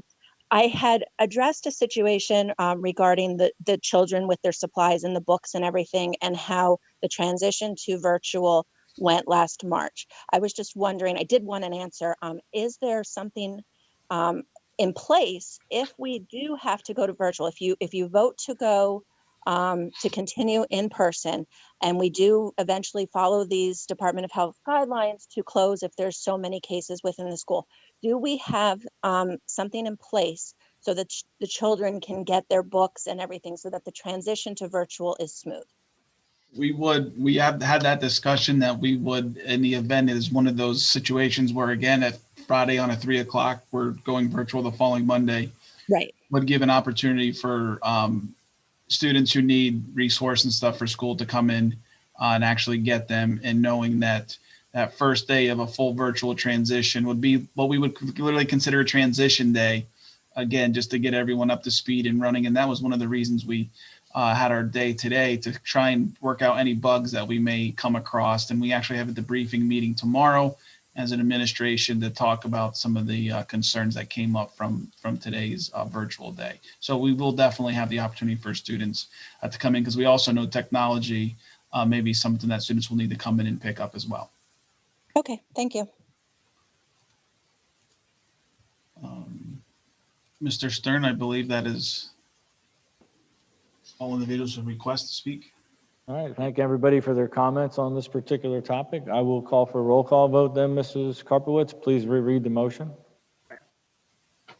Motion to stay within the current educational model until the COVID spread requires the district to change the educational model based upon full attestation provided by the Department of Health. Mr. Richard Belz. Can I ask the question first, Larry? This is Steve. Sure, Steve. Are we doing everything to protect our staff, meaning the teachers, the support staff? Are we doing anything to protect them? We talked about the students, which I'm definitely in favor of, but what are we doing to protect our staff? Thank you. We currently are following, Mr. Holland, we currently are following our safety reopening plan when it comes to the staff. In addition, we do have areas that we're calling teacher safe zones. We are doing, what we can also to protect them as staff members. And again, we just sent out a notice. A big requirement is the mask wearing. There is a new mask requirement, so we need to make sure that recommendations are being followed. In addition, we send out notices to them too, to remind them that, like for example, during lunch breaks, that they should not be in a group setting because they are unmasked and eating, and we're doing all we can to mitigate any risk we can for the staff as well. Some of that may be simple reminders, but it does help, just to get that quick, that quick reminder once in a while. Thank you very much. Any further questions from the board? Ms. Karpowitz? Mr. Richard Beltz, Yes. Mr. David Bradley, Yes. Mr. Nathan Foeller, Yes. Mr. Stephen Holland, Yes. Mrs. Gail Mahalik, Yes. Mrs. Rita Spinelli, Yes. Mr. Wayne Wentz, Yes. Ms. Joy Beers,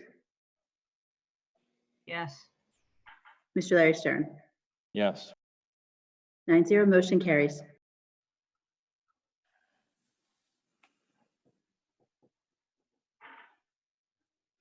Now resume with motion B, item B under personnel.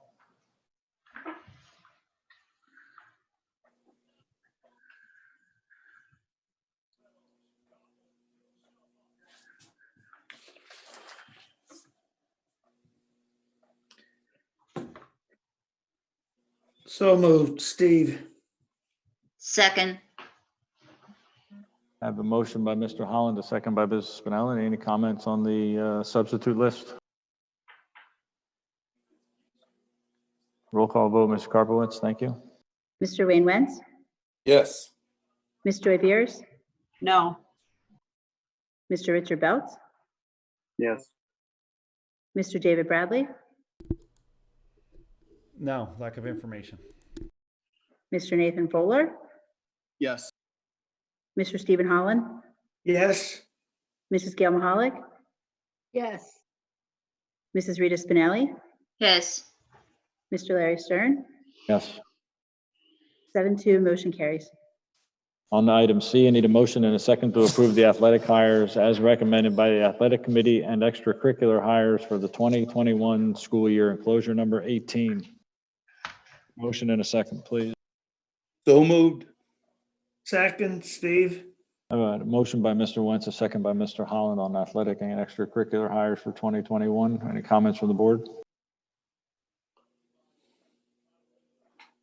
Hearing none, I'll entertain a roll call vote. Mrs. Karpowitz?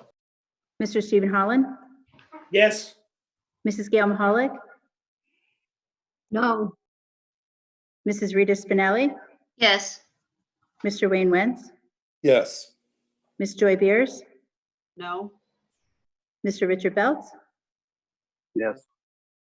Mr. David Bradley, No, and we should definitely educate our athletic staff prior to bringing them on after our issues we had before in compliance with Pennsylvania new law regarding hazing. Mr. Nathan Foeller, Yes. Mr. Larry Stern. Yes. 6-3, motion carries. I need a motion and a second to accept the resignation of the following employees: Karen Lazard, teacher, as of December 23rd, 2020. Christian Beauty, teacher, as of December 23rd, 2020. Motion and a second, please. So moved, Steve. Second by Nathan. I have a first by Mr. Holland, a second by Mr. Foeller to accept the resignation. Any questions by the board?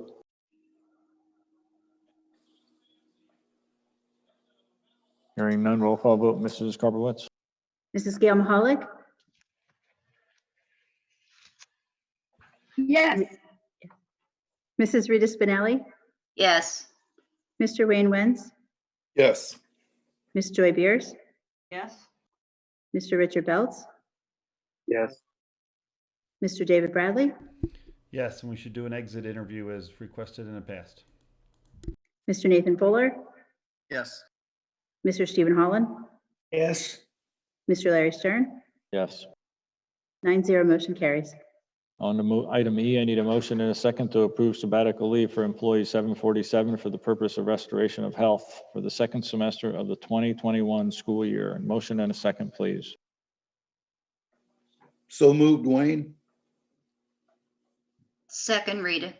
I have it first by Mr. Wentz, a second by Mrs. Spinelli concerning the approval for a sabbatical leave for employee 747 for the restoration of health for the second semester of the school year.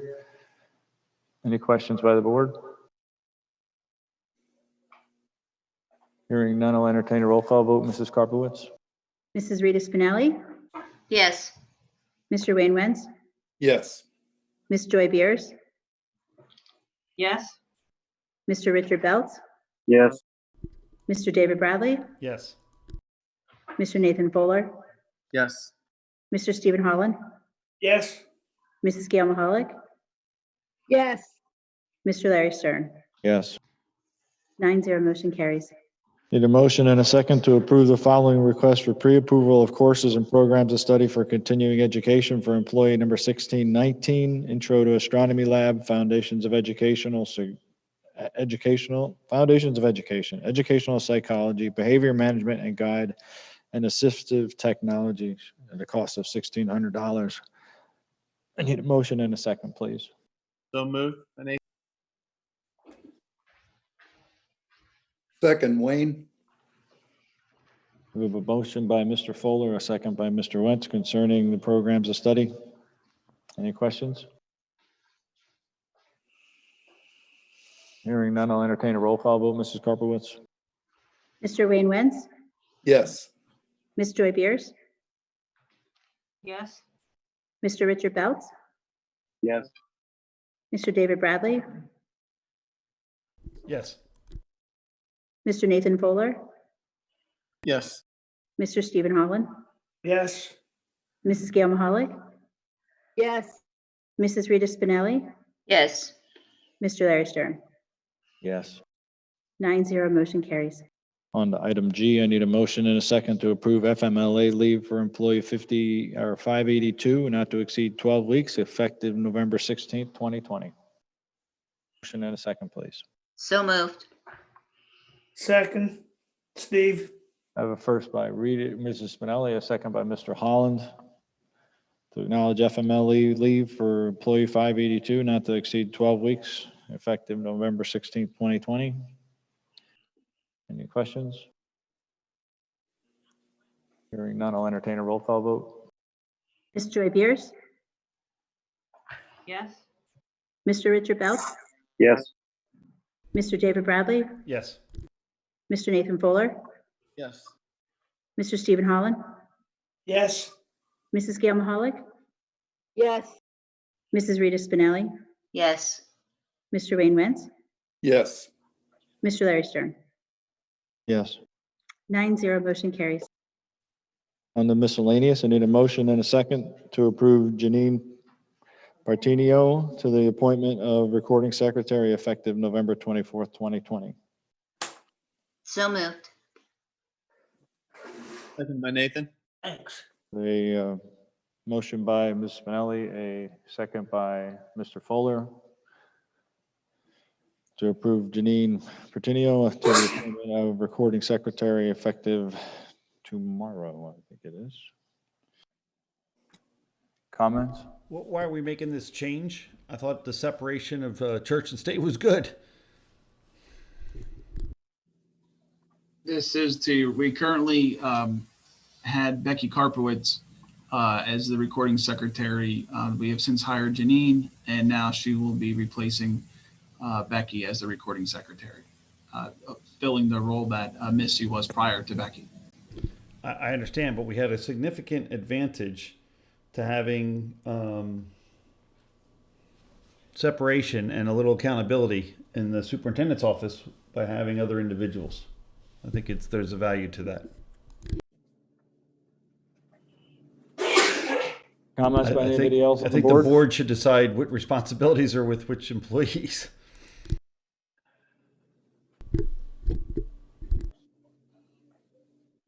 Any other comments? Hearing none, entertain a roll call vote. Ms. Karpowitz? Mr. Richard Beltz, Yes. Mr. David Bradley, No. Mr. Nathan Foeller, Yes. Mr. Stephen Holland, Yes. Mrs. Gail Mahalik, Yes. Mrs. Rita Spinelli, Yes. Mr. Wayne Wentz, Yes. Ms. Joy Beers, Yes. Mr. Larry Stern. Yes. 8-1, motion carries. On to programs, I need a motion and a second to approve the use of school property for the junior class, Angela Harris, December 16th through the 18th for flower storage, and 2 to 6 p.m. pickup in December 18th, 17th, and 18th in the high school stage and lobby. Motion and a So second. moved. So moved, Wayne. Second, Steve. I have a first by Mr. Wentz, a second by Mr. Holland on item A. Any discussion? Roll call vote, Mrs. Karpowitz? Mr. David Bradley, Yes. Mr. Nathan Fuller, Yes. Mr. Stephen Holland, Yes. Mrs. Gail Mahalik, Yes. Mrs. Rita Spinelli, Yes. Mr. Wayne Wentz, Yes. Ms. Joy Beers, Yes. Mr. Richard Belts, Yes. Mr. Larry Stern. Yes. 9-0, motion carries. Need a motion and a second to approve the first reading of the following Lehattan Area School District policies, enclosure number 19, policy 122, policy 123, policy 805, and policy 805.1. I need a motion and a second, please. So moved.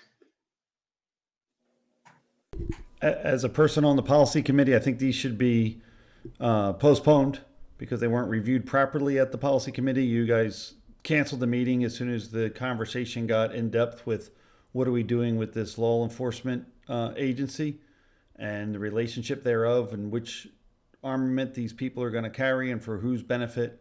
I think we should look at these in relationship to the benefit of the student and the protection of the student before you just kick this can down the road, as Rita suggested. It's only the first reading.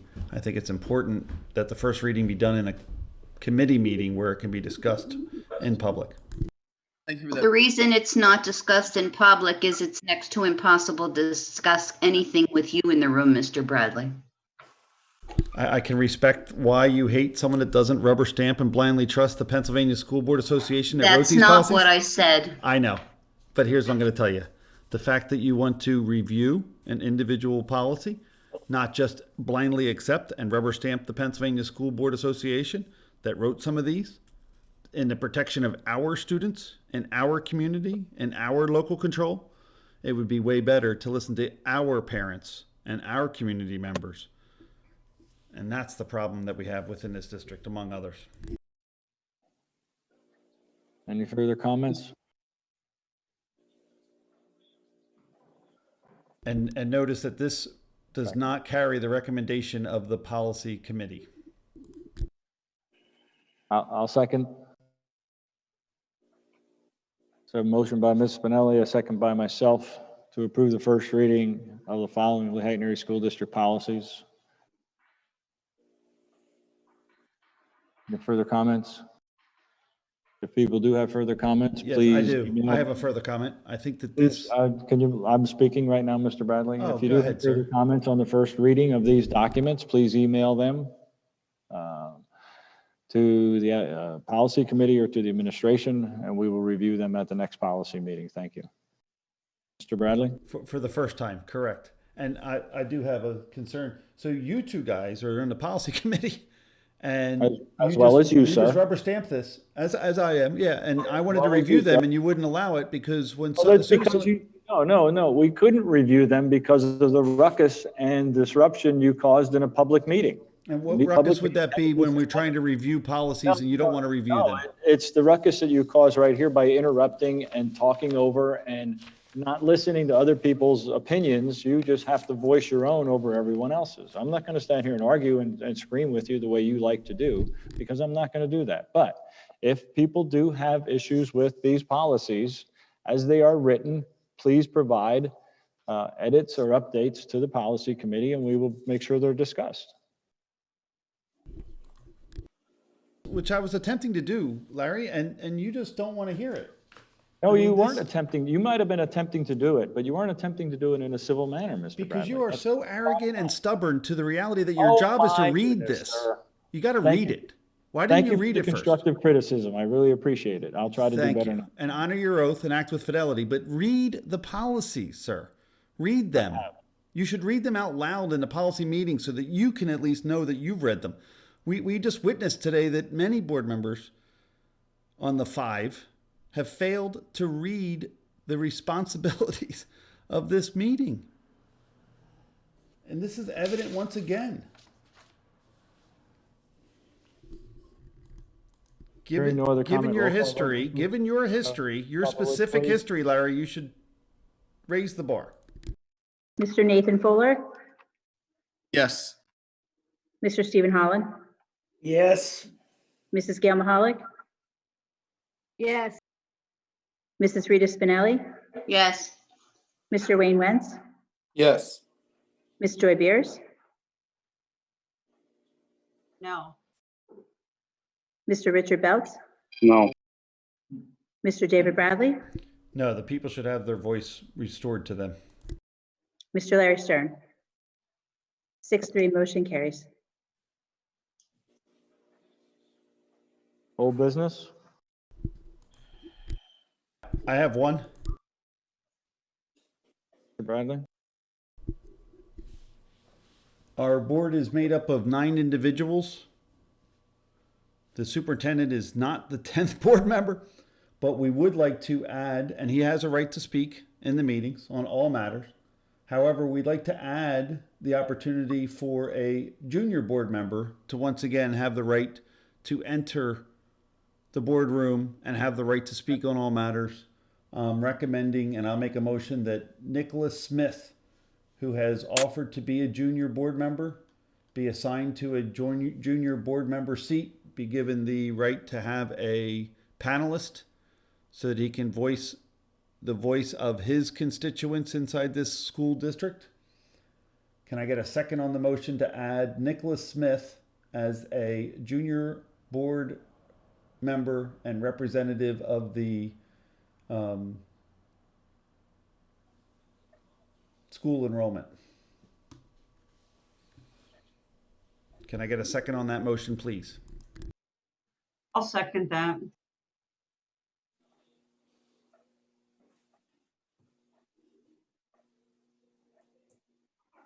In addition to this, I'd love to get a parent. I'd love to get a parent representative as well as a community member in the future.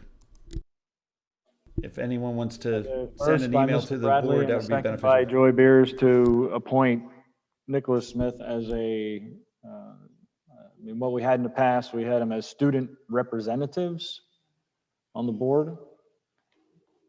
Comments and questions from the board, please. The concept just is have that a he be a comment. panelist. Panelist though, Larry, because you guys are all COVID stuff.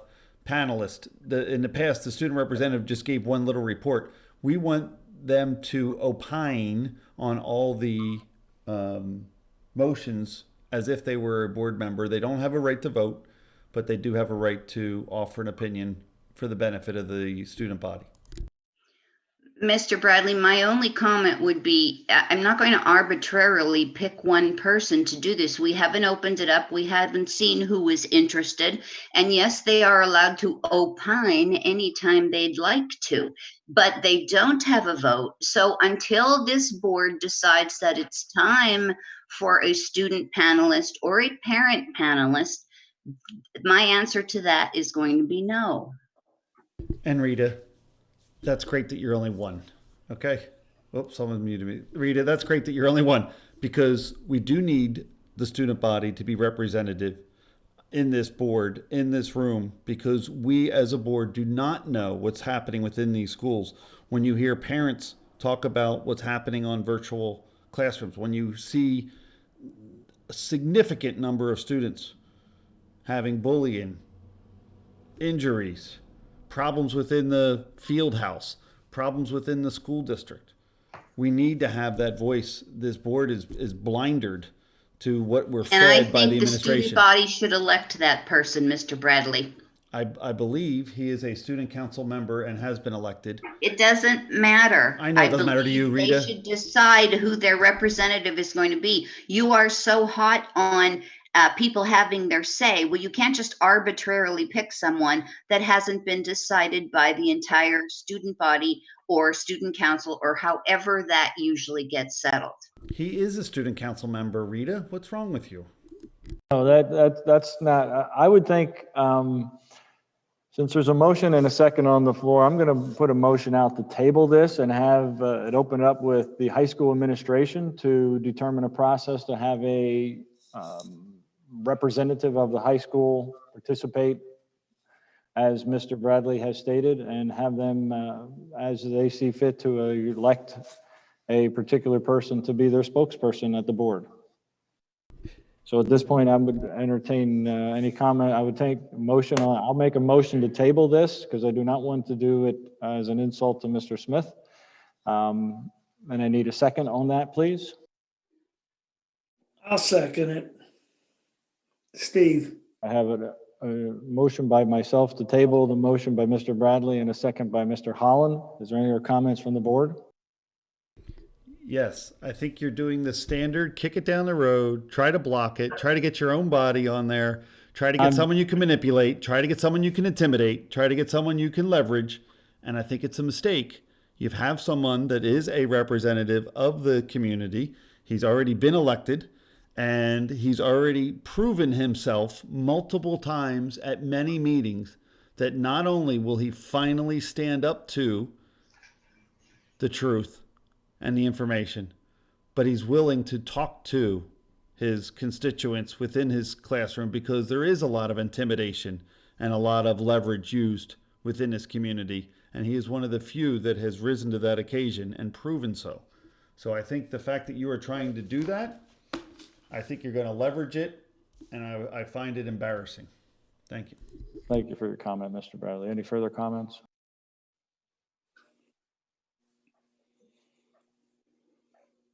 Roll call vote to table, Mrs. Karpowitz. Mr. Nathan? Oh, stop. You really have to. I'm sorry. I'm so sorry. I am so sorry. I did ask for comment. I thought maybe Mr. Cleaver noticed that there were people I love that the Sunshine Act works. Anybody raise their hand, Mr. Cleaver? Yes, I did. I don't necessarily have an issue with tabling it for the reasons that you stated. However, if it does pass, and it probably will, to get tabled, I want you to promise to make sure it is revisited and not forgotten, as has happened so often in the past. Thank you.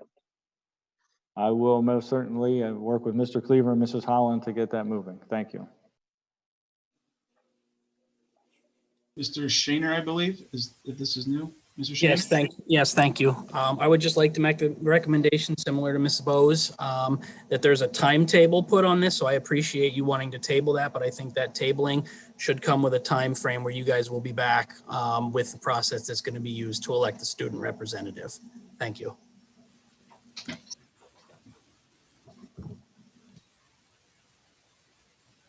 Is there any further questions?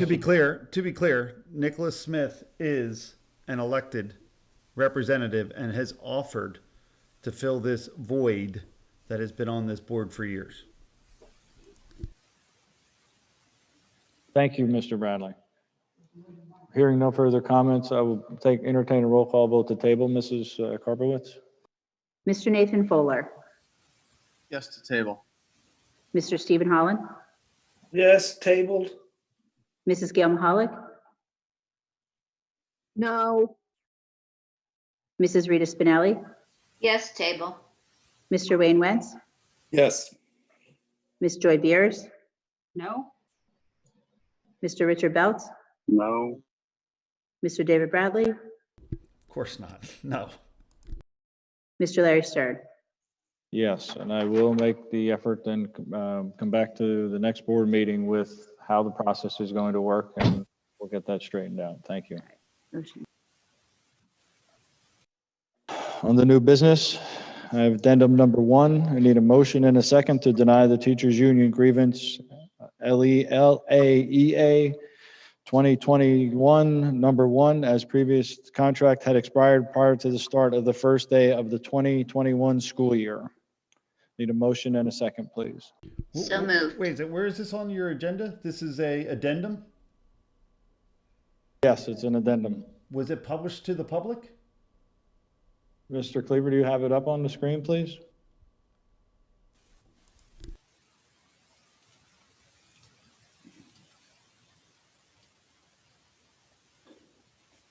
I do not see it. Is are you able to see that now, Mr. Stern? Yes, sir. Thank you. Thank you. And being that this is a new item and a new motion entered onto this board and not provided to the public, they should have a right to speak prior to its execution by this board. However, at the same time, from reading this grievance and concern and lack of good faith negotiation, apparently, if there's having a discussion between the two, that I think we have to abandon the current process to which you have allowed this district to attempt to negotiate, and we should hire a professional negotiator for this largest employer of Carbon County, as has been done in the past, because you have restricted this government board of oversight from this entire process for the last year. I need a motion and a second, please. So moved, Steve. I move that it's tabled until I have a such motion time by that it can be Steve, reviewed. Motion by Mrs. Spinelli and a second by Mr. Holland to deny the union grievance. This grievance was discussed in our exec session, Mr. Bradley. You're aware of what the conditions were. And I agree with the idea that it was discussed in executive session, but the reality of it is, since it's now not in executive session, we can recognize that the union has a grievance against this district. And it's a loophole that's being manipulated against our staff members. Don't play this game, Mr. I'm not playing it, sir. You are because you were the one back in the spring that we had a meeting with, tried to have a meeting with the negotiation team of the teachers union and several board members as an exec session for them to talk about what they feel is their value and what the presence they bring to the district. You were the one that totally derailed that activity. It was an illegal meeting. You cannot have a violation of the Sunshine Act and meet, excuse me, sir, I'm speaking. You cannot have your meeting that you tried to have would have been a violation of the Sunshine Act. We have a responsibility to follow the law, sir. And we also have a responsibility to negotiate in good faith with our union contract. I highly recommend that the path that you are on, proven by this motion showing a grievance associated with the union hall, is that you have not provided a good faith effort, and therefore it should be changed by the method to which you are trying to get to a resolution. Or you're going to have strikes, you're going to have problems, and you're going to have a teacher's contract that you may or may not be able to afford. It's obvious. The method and path that you have. And during that executive session, it was revealed that your board representative is not applying the best interest. We need somebody in that room that will look out for the community, sir. In your humble opinion. Not in my humble opinion. This is not my humble opinion by any means. This is my arrogant opinion. My arrogant opinion associated with, hold on, my arrogant opinion associated with being a business person. You cannot allow the naive people in the world to negotiate a multi-million-dollar contract as a blind trust rubber stamper without any review, or you're going to end up having these union grievances, and it's going to go down a very negative path, and it already has, and you're already past the date that this agreement should have been done back in March when we recommended that you get a professional negotiation team, as we have in the past, to hold this government accountable for the people that we represent. The failure to do that has caused grievous harm to this community. Are there any other comments from the board? Cleaver, any public There comment? is comments, yes, from the public. Ms. Bose? Yes, this is not on the website. No, that is correct. It is not on the website. All right, I just want to make sure it gets up there. I mean, I would have added it to my list of comments had it been up. And I understand it happened in an executive session. I don't understand why it wasn't put up prior to the board meeting, that's all. Barb, to be clear, this took place weeks ago. It was shoveled into your board tonight, half hour before the meeting. And when it was questioned and we sought the source and we saw what was going on, you'd be embarrassed by what's happening. Mr. Bradley, we have attempted to have discussions in the exec session, many conversations, and we can't even get through half the material because of the behavior from you and the comments and the inappropriate words that are used within that environment. So this has been attempted to be shared with the board. Unfortunately, because of behavior in executive sessions, it's very limited on, number one, what we could discuss, and number two, how it's even hard for them to even follow or understand. Yeah, but Mr. Cleaver, we have a responsibility, not you. We have the responsibility to honor the law, the Sunshine Act, including an executive session. And when we abdicate our authority to the subordinate administration, to yourself and TAC and Suzanne Holland, to negotiate these things with the district's employees for the betterment of the community, and we don't have a seat in the room, yeah, I definitely will recognize that your feelings might get hurt when you realize that our responsibility is to negotiate this contract, not the path you guys are taking, and not the path where it results in grievances and leverage against our own staff members. We do have comment, Mr. Carol Lilly. Carol? Yes, Carol?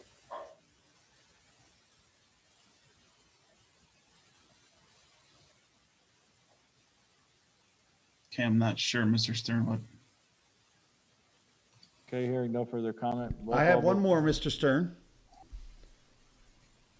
The Lehighton Area School District was audited by the Auditor General. Bradley, this has nothing to do it does. It no, does. It is completely off topic. No, sir. I'm not. So we as a board, this board of the Lehighton Area School District government assigned $8 million to these staff members' pension and post-employee benefits program. We earmarked, committed $8 million for their benefit into a fund, protected, that was harvested by yourself, Mr. Howland, and Mr. Wentz, who are left on this board, and they decided to buy a stadium off budget, harvesting money from a committed fund to our teachers, our union, all the people you praise on a regular basis, which I praise, that do a great job, harvested on an unbudgeted stadium because the collection of dollars were sitting there and it was just too juicy to protect our staff members. Do you think that has anything to do with this grievance, sir? Could you find a motion where that was approved in any minutes, Mr. Bradley? Which motion? The motion for the $8 million? The $8 million? Yes, I can put that. No, the movement and unprotection of that $8 million. You ready? Can you find a motion on that? Hold on a second. I'll explain that to you. I'm not going to hold on a second. No, I'll explain it to you. Money so yes, we have without board authority. One more time. Thank you very much. Yes, one more time. No, I would this is off topic. This no, it's not off topic, sir. You are 100% correct. $8 million was set as a committed fund, and illegally, in non-compliance with the school code, it was moved to buy a stadium, an unfunded budget that was also not in compliance with the school code. So jump up and down, Mr. Stern. But you're right. There is no motion that moved the money. Yet you took it and spent it Mr. as a Bradley, district. you're making assumptions that you should not. No, I'm do. not making assumptions. Roll I call have vote, proof that the Mrs. money, Clarkowitz, hold on, we please. have Mr. proof that the Bradley, money we're was. done with this particular topic. We have proof that the money was committed for these staff members that you're now having a negotiation with. You also have proof that the money was spent off budget and the money was never moved. So therefore, how did the money get spent, sir? I don't know. Thank you. And are you a board member with the responsibility to make sure that you do know? I was. I know you are. You still are for now until you resign. Thank you very much. And were you a board member? And I think it's time for you to do that now, sir. Were you a board member when we went over budget for the last 3 years and did not say anything as well? I did, sir. Well, I don't think I'm you constantly saying that our did. responsibility is to do the budget. Now you are. It's always Monday evening quarterback with you. Roll call vote, Mrs. Harwood, please. Ms. Joy Beers, Yes. Mr. Richard Bouts, No. Mr. David Bradley, Absolutely not. We should respect the union members in our district. Mr. Nathan Foeller, Yes. Mr. Stephen Holland, Yes. Mrs. Gail Mahalik, No. Mrs. Rita Spinelli, Yes. Mr. Wayne Wentz, Yes. Mr. Larry Stern. Yes. 6-3, motion carries. No director's concerns were brought forward. I still have a new business, sir. You told me to move it to new business. Okay, thank you. Thank you. So two things I have for new business. The first one. Mr. Bradley, Mr. Cleaver. Okay, so new business. I have identified that there is 12 bank statements that was provided to this district. Back to your food fund moving.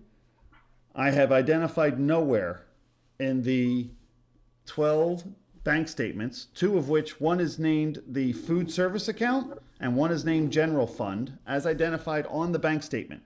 They're on page 15 and page 19 of the document shared with the board. You can pull it up because it is a pertinent document, and it's the bank statements provided to the public without any concern because they've been redacted heavily, by the way, way too heavily. But on page 15 starts the food service account, and on page 19 starts the general fund account. I'd like our illustrious superintendent to prove his statement saying that they're identified this transfer for the $60,013.61, the $94,533.00, and the $273.80 on motion C, financial matters, section 8. Mr. Bradley, those, as you saw in our financial matters, that was requesting the approval of the board to do those transfers of those from the general. They would not show until after. So they would not show until after. Thank you Great, very but much. he mentioned that those dollars were received by the state, correct? From the state, correct? Yes, that is the amount of money that we are. That is the amount of money that we are scheduled to receive, based upon our numbers that we submit to them for our free and reduced lunch count. So that you is. said they were in the bank statement, sir. Show me where any of this information's in that bank They statement. will show in there when the transfers are complete. You'll see that transfer will take place. But that you is said not that they were until the board shown. meeting. Your statement, sir. They're coming was a from the lie. general fund into the food service account. Yeah, but you told me that that money comes they were into in the bank general statements. fund, and then that transfer is made once it's approved from the board level. So the August 2020 of $60,000.13. I'm sorry, $60,013.61. How come that is not on the statement provided to your board? And you have a September of 2020 that says $94,500. There was only $273.80 that came through for August because we didn't have. Read the motion, sir. Right. So Larry, I think you're a liar. Larry, you read the motion. Mr. Stern, and or prove it. Mr. Stern, I have no further comment. No, I do. You, I want to know have none why. either. Go read the statement, Larry. Go ahead. Read it and then show me where it is on your bank statements. The reimbursement from the Commonwealth, I agree, $273.80. It won't be there. They were placed in the general fund previously, Mr. Bradley. So why would they be on the current statement of the general fund? Show me where they are on your I bank don't statement, have it, sir. and I'm looking at you the will bank statement. see a transfer made the next month based upon the approvals from this board. I find you to be a liar, sir.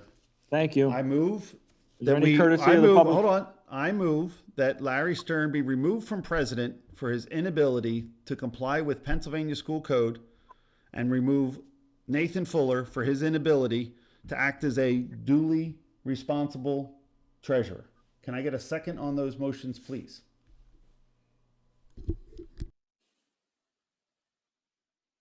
I'll second it.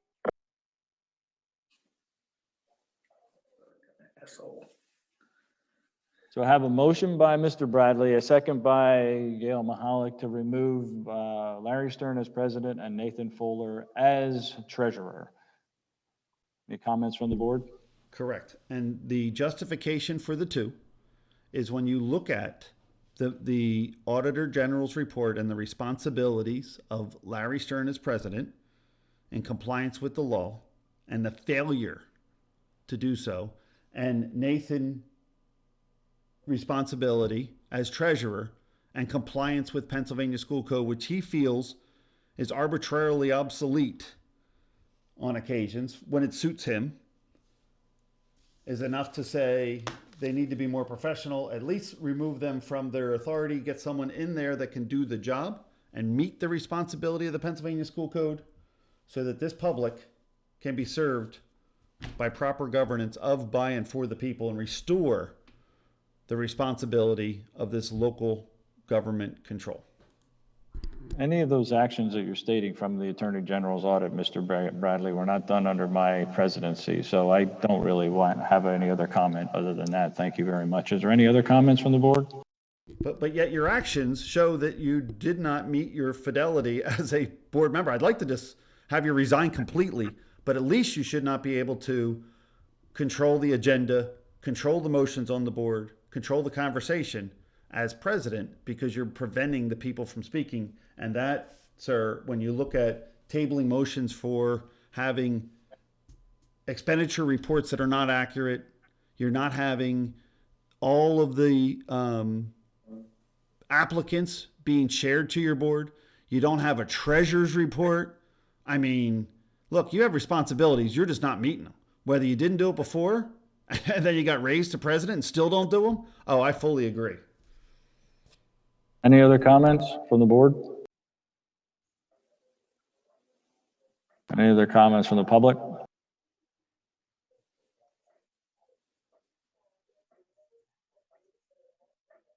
Ms. Bowman? Yes, hi, thank you. You have a reorganization meeting coming up December the 2nd. I think some of these concerns can be addressed then. Thank you. No other comment, Mr. Stern. The cabal Roll would run call that vote, Mrs. reorganization. Wagner. Hold on. I mean, The cabal would run that reorganization Bobowitz. meeting, at which point we do not want this same cabal to be running the reorganization. Nor should Mr. they be Stephen permitted to Holland? be able to. I hate to say this. Could you repeat the question, please? Sure. Motion Thank you. to motion to remove Larry Stern as president and Nathan Bolin as treasurer. Absolutely not. No. Mrs. Gail Mahalik? Yes. Mrs. Rita Spinelli? No. Mr. Wayne Wentz? No. Ms. Joy Beers? Yes. Mr. Richard Belts? Yes. Mr. David Bradley? Definitely restore government. Mr. Nathan Fuller? No. Mr. Larry Stern? No. 5-4, motion denied. How does Larry and Nathan get to vote on their own motion for removal? You ask this every single time, and every single time I tell you, they get no pecuniary interest for their holding the position of treasurer or holding the position of president. They're allowed to vote on it. But yet their defense of immunity within that lawsuit that's taken place, and their defense saying that their seats could be considered penal if they're removed, tells me otherwise, sir.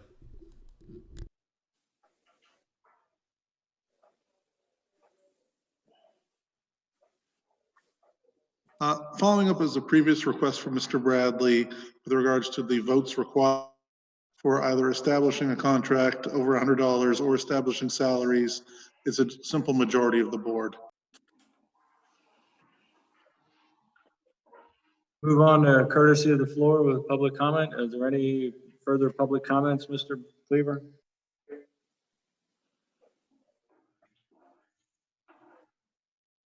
Yes, Mr. Shaner? Yes, I apologize if you've covered this in a previous board meeting, but is there any particular reason that the board members themselves, the panelists, are not on camera? We do not show the camera just because, you know, as a safety precaution. Some districts do, some districts don't. Our recommendation is not to have them on camera, just as a safety precaution in the event, you know, maybe a child would walk by, or in the event, you know, maybe their address or something would be somewhere to where they would see it. So that is the only reason at this point. And since we started, we have not used cameras since we started Zoom meetings. I tried putting mine on, but it shows Gail's is active and Larry's was active originally. I tried putting mine on and then you removed it. And that's why I had the beginning. This was because of allowing more than 100 people. This is set up through the PSBA. So they must have had the cameras active at that time. I'm not sure that I fully understand the safety concerns of having cameras on during a Zoom meeting, sir. Just in the event there's a child or something that may be present or walk by. In the event, I mean, could use myself as an example. When I'm home and Zooming later in the evening, my children, may walk by. And I don't feel I would want individuals to see my children on camera as a safety precaution. And I hate to say it as an example is, using my own child, I will say this, that they may not have a shirt on coming out of a shower or something and not realizing and walking by the camera at that time. I think there are ways that you can blur the background out. So maybe something for future consideration. Thank you. And Mr. Shaner, if I remember correctly, you're the person that asked why we're still doing these in Zoom when we have our students available inside the district. Ms. Bose? I know you mentioned safety for addresses and stuff, but it's easy enough to find where the board members live. All you need is the internet. I think there's other reasons, but it really doesn't matter. One of the good things about in-person meetings is reading body language. And that's probably the main reason why you don't do the camera, but I'll go with kids walking by, although most board members don't have any, except I believe for Nathan, that would be at home. That's all I have to say. Thank you. No other comment, Mr. Stern? Entertain a motion to adjourn. Next regular scheduled meeting is the organization meeting Wednesday, December 2nd at 7 p.m. Entertain a motion and a second to adjourn. So moved. So moved. Get Nathan and Rita for adjournment. Roll call vote. Mr. Stephen Holland, Yes. Mrs. Gail Mahalik, Yes.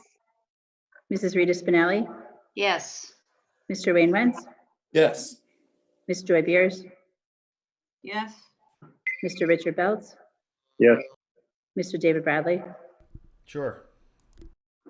Mr. Nathan Foeller, Mr. Larry Stern, Abstain. Good night, everyone. Thank you all for joining, and have a pleasant evening and a happy Thanksgiving. Regards. Bye-bye. Thank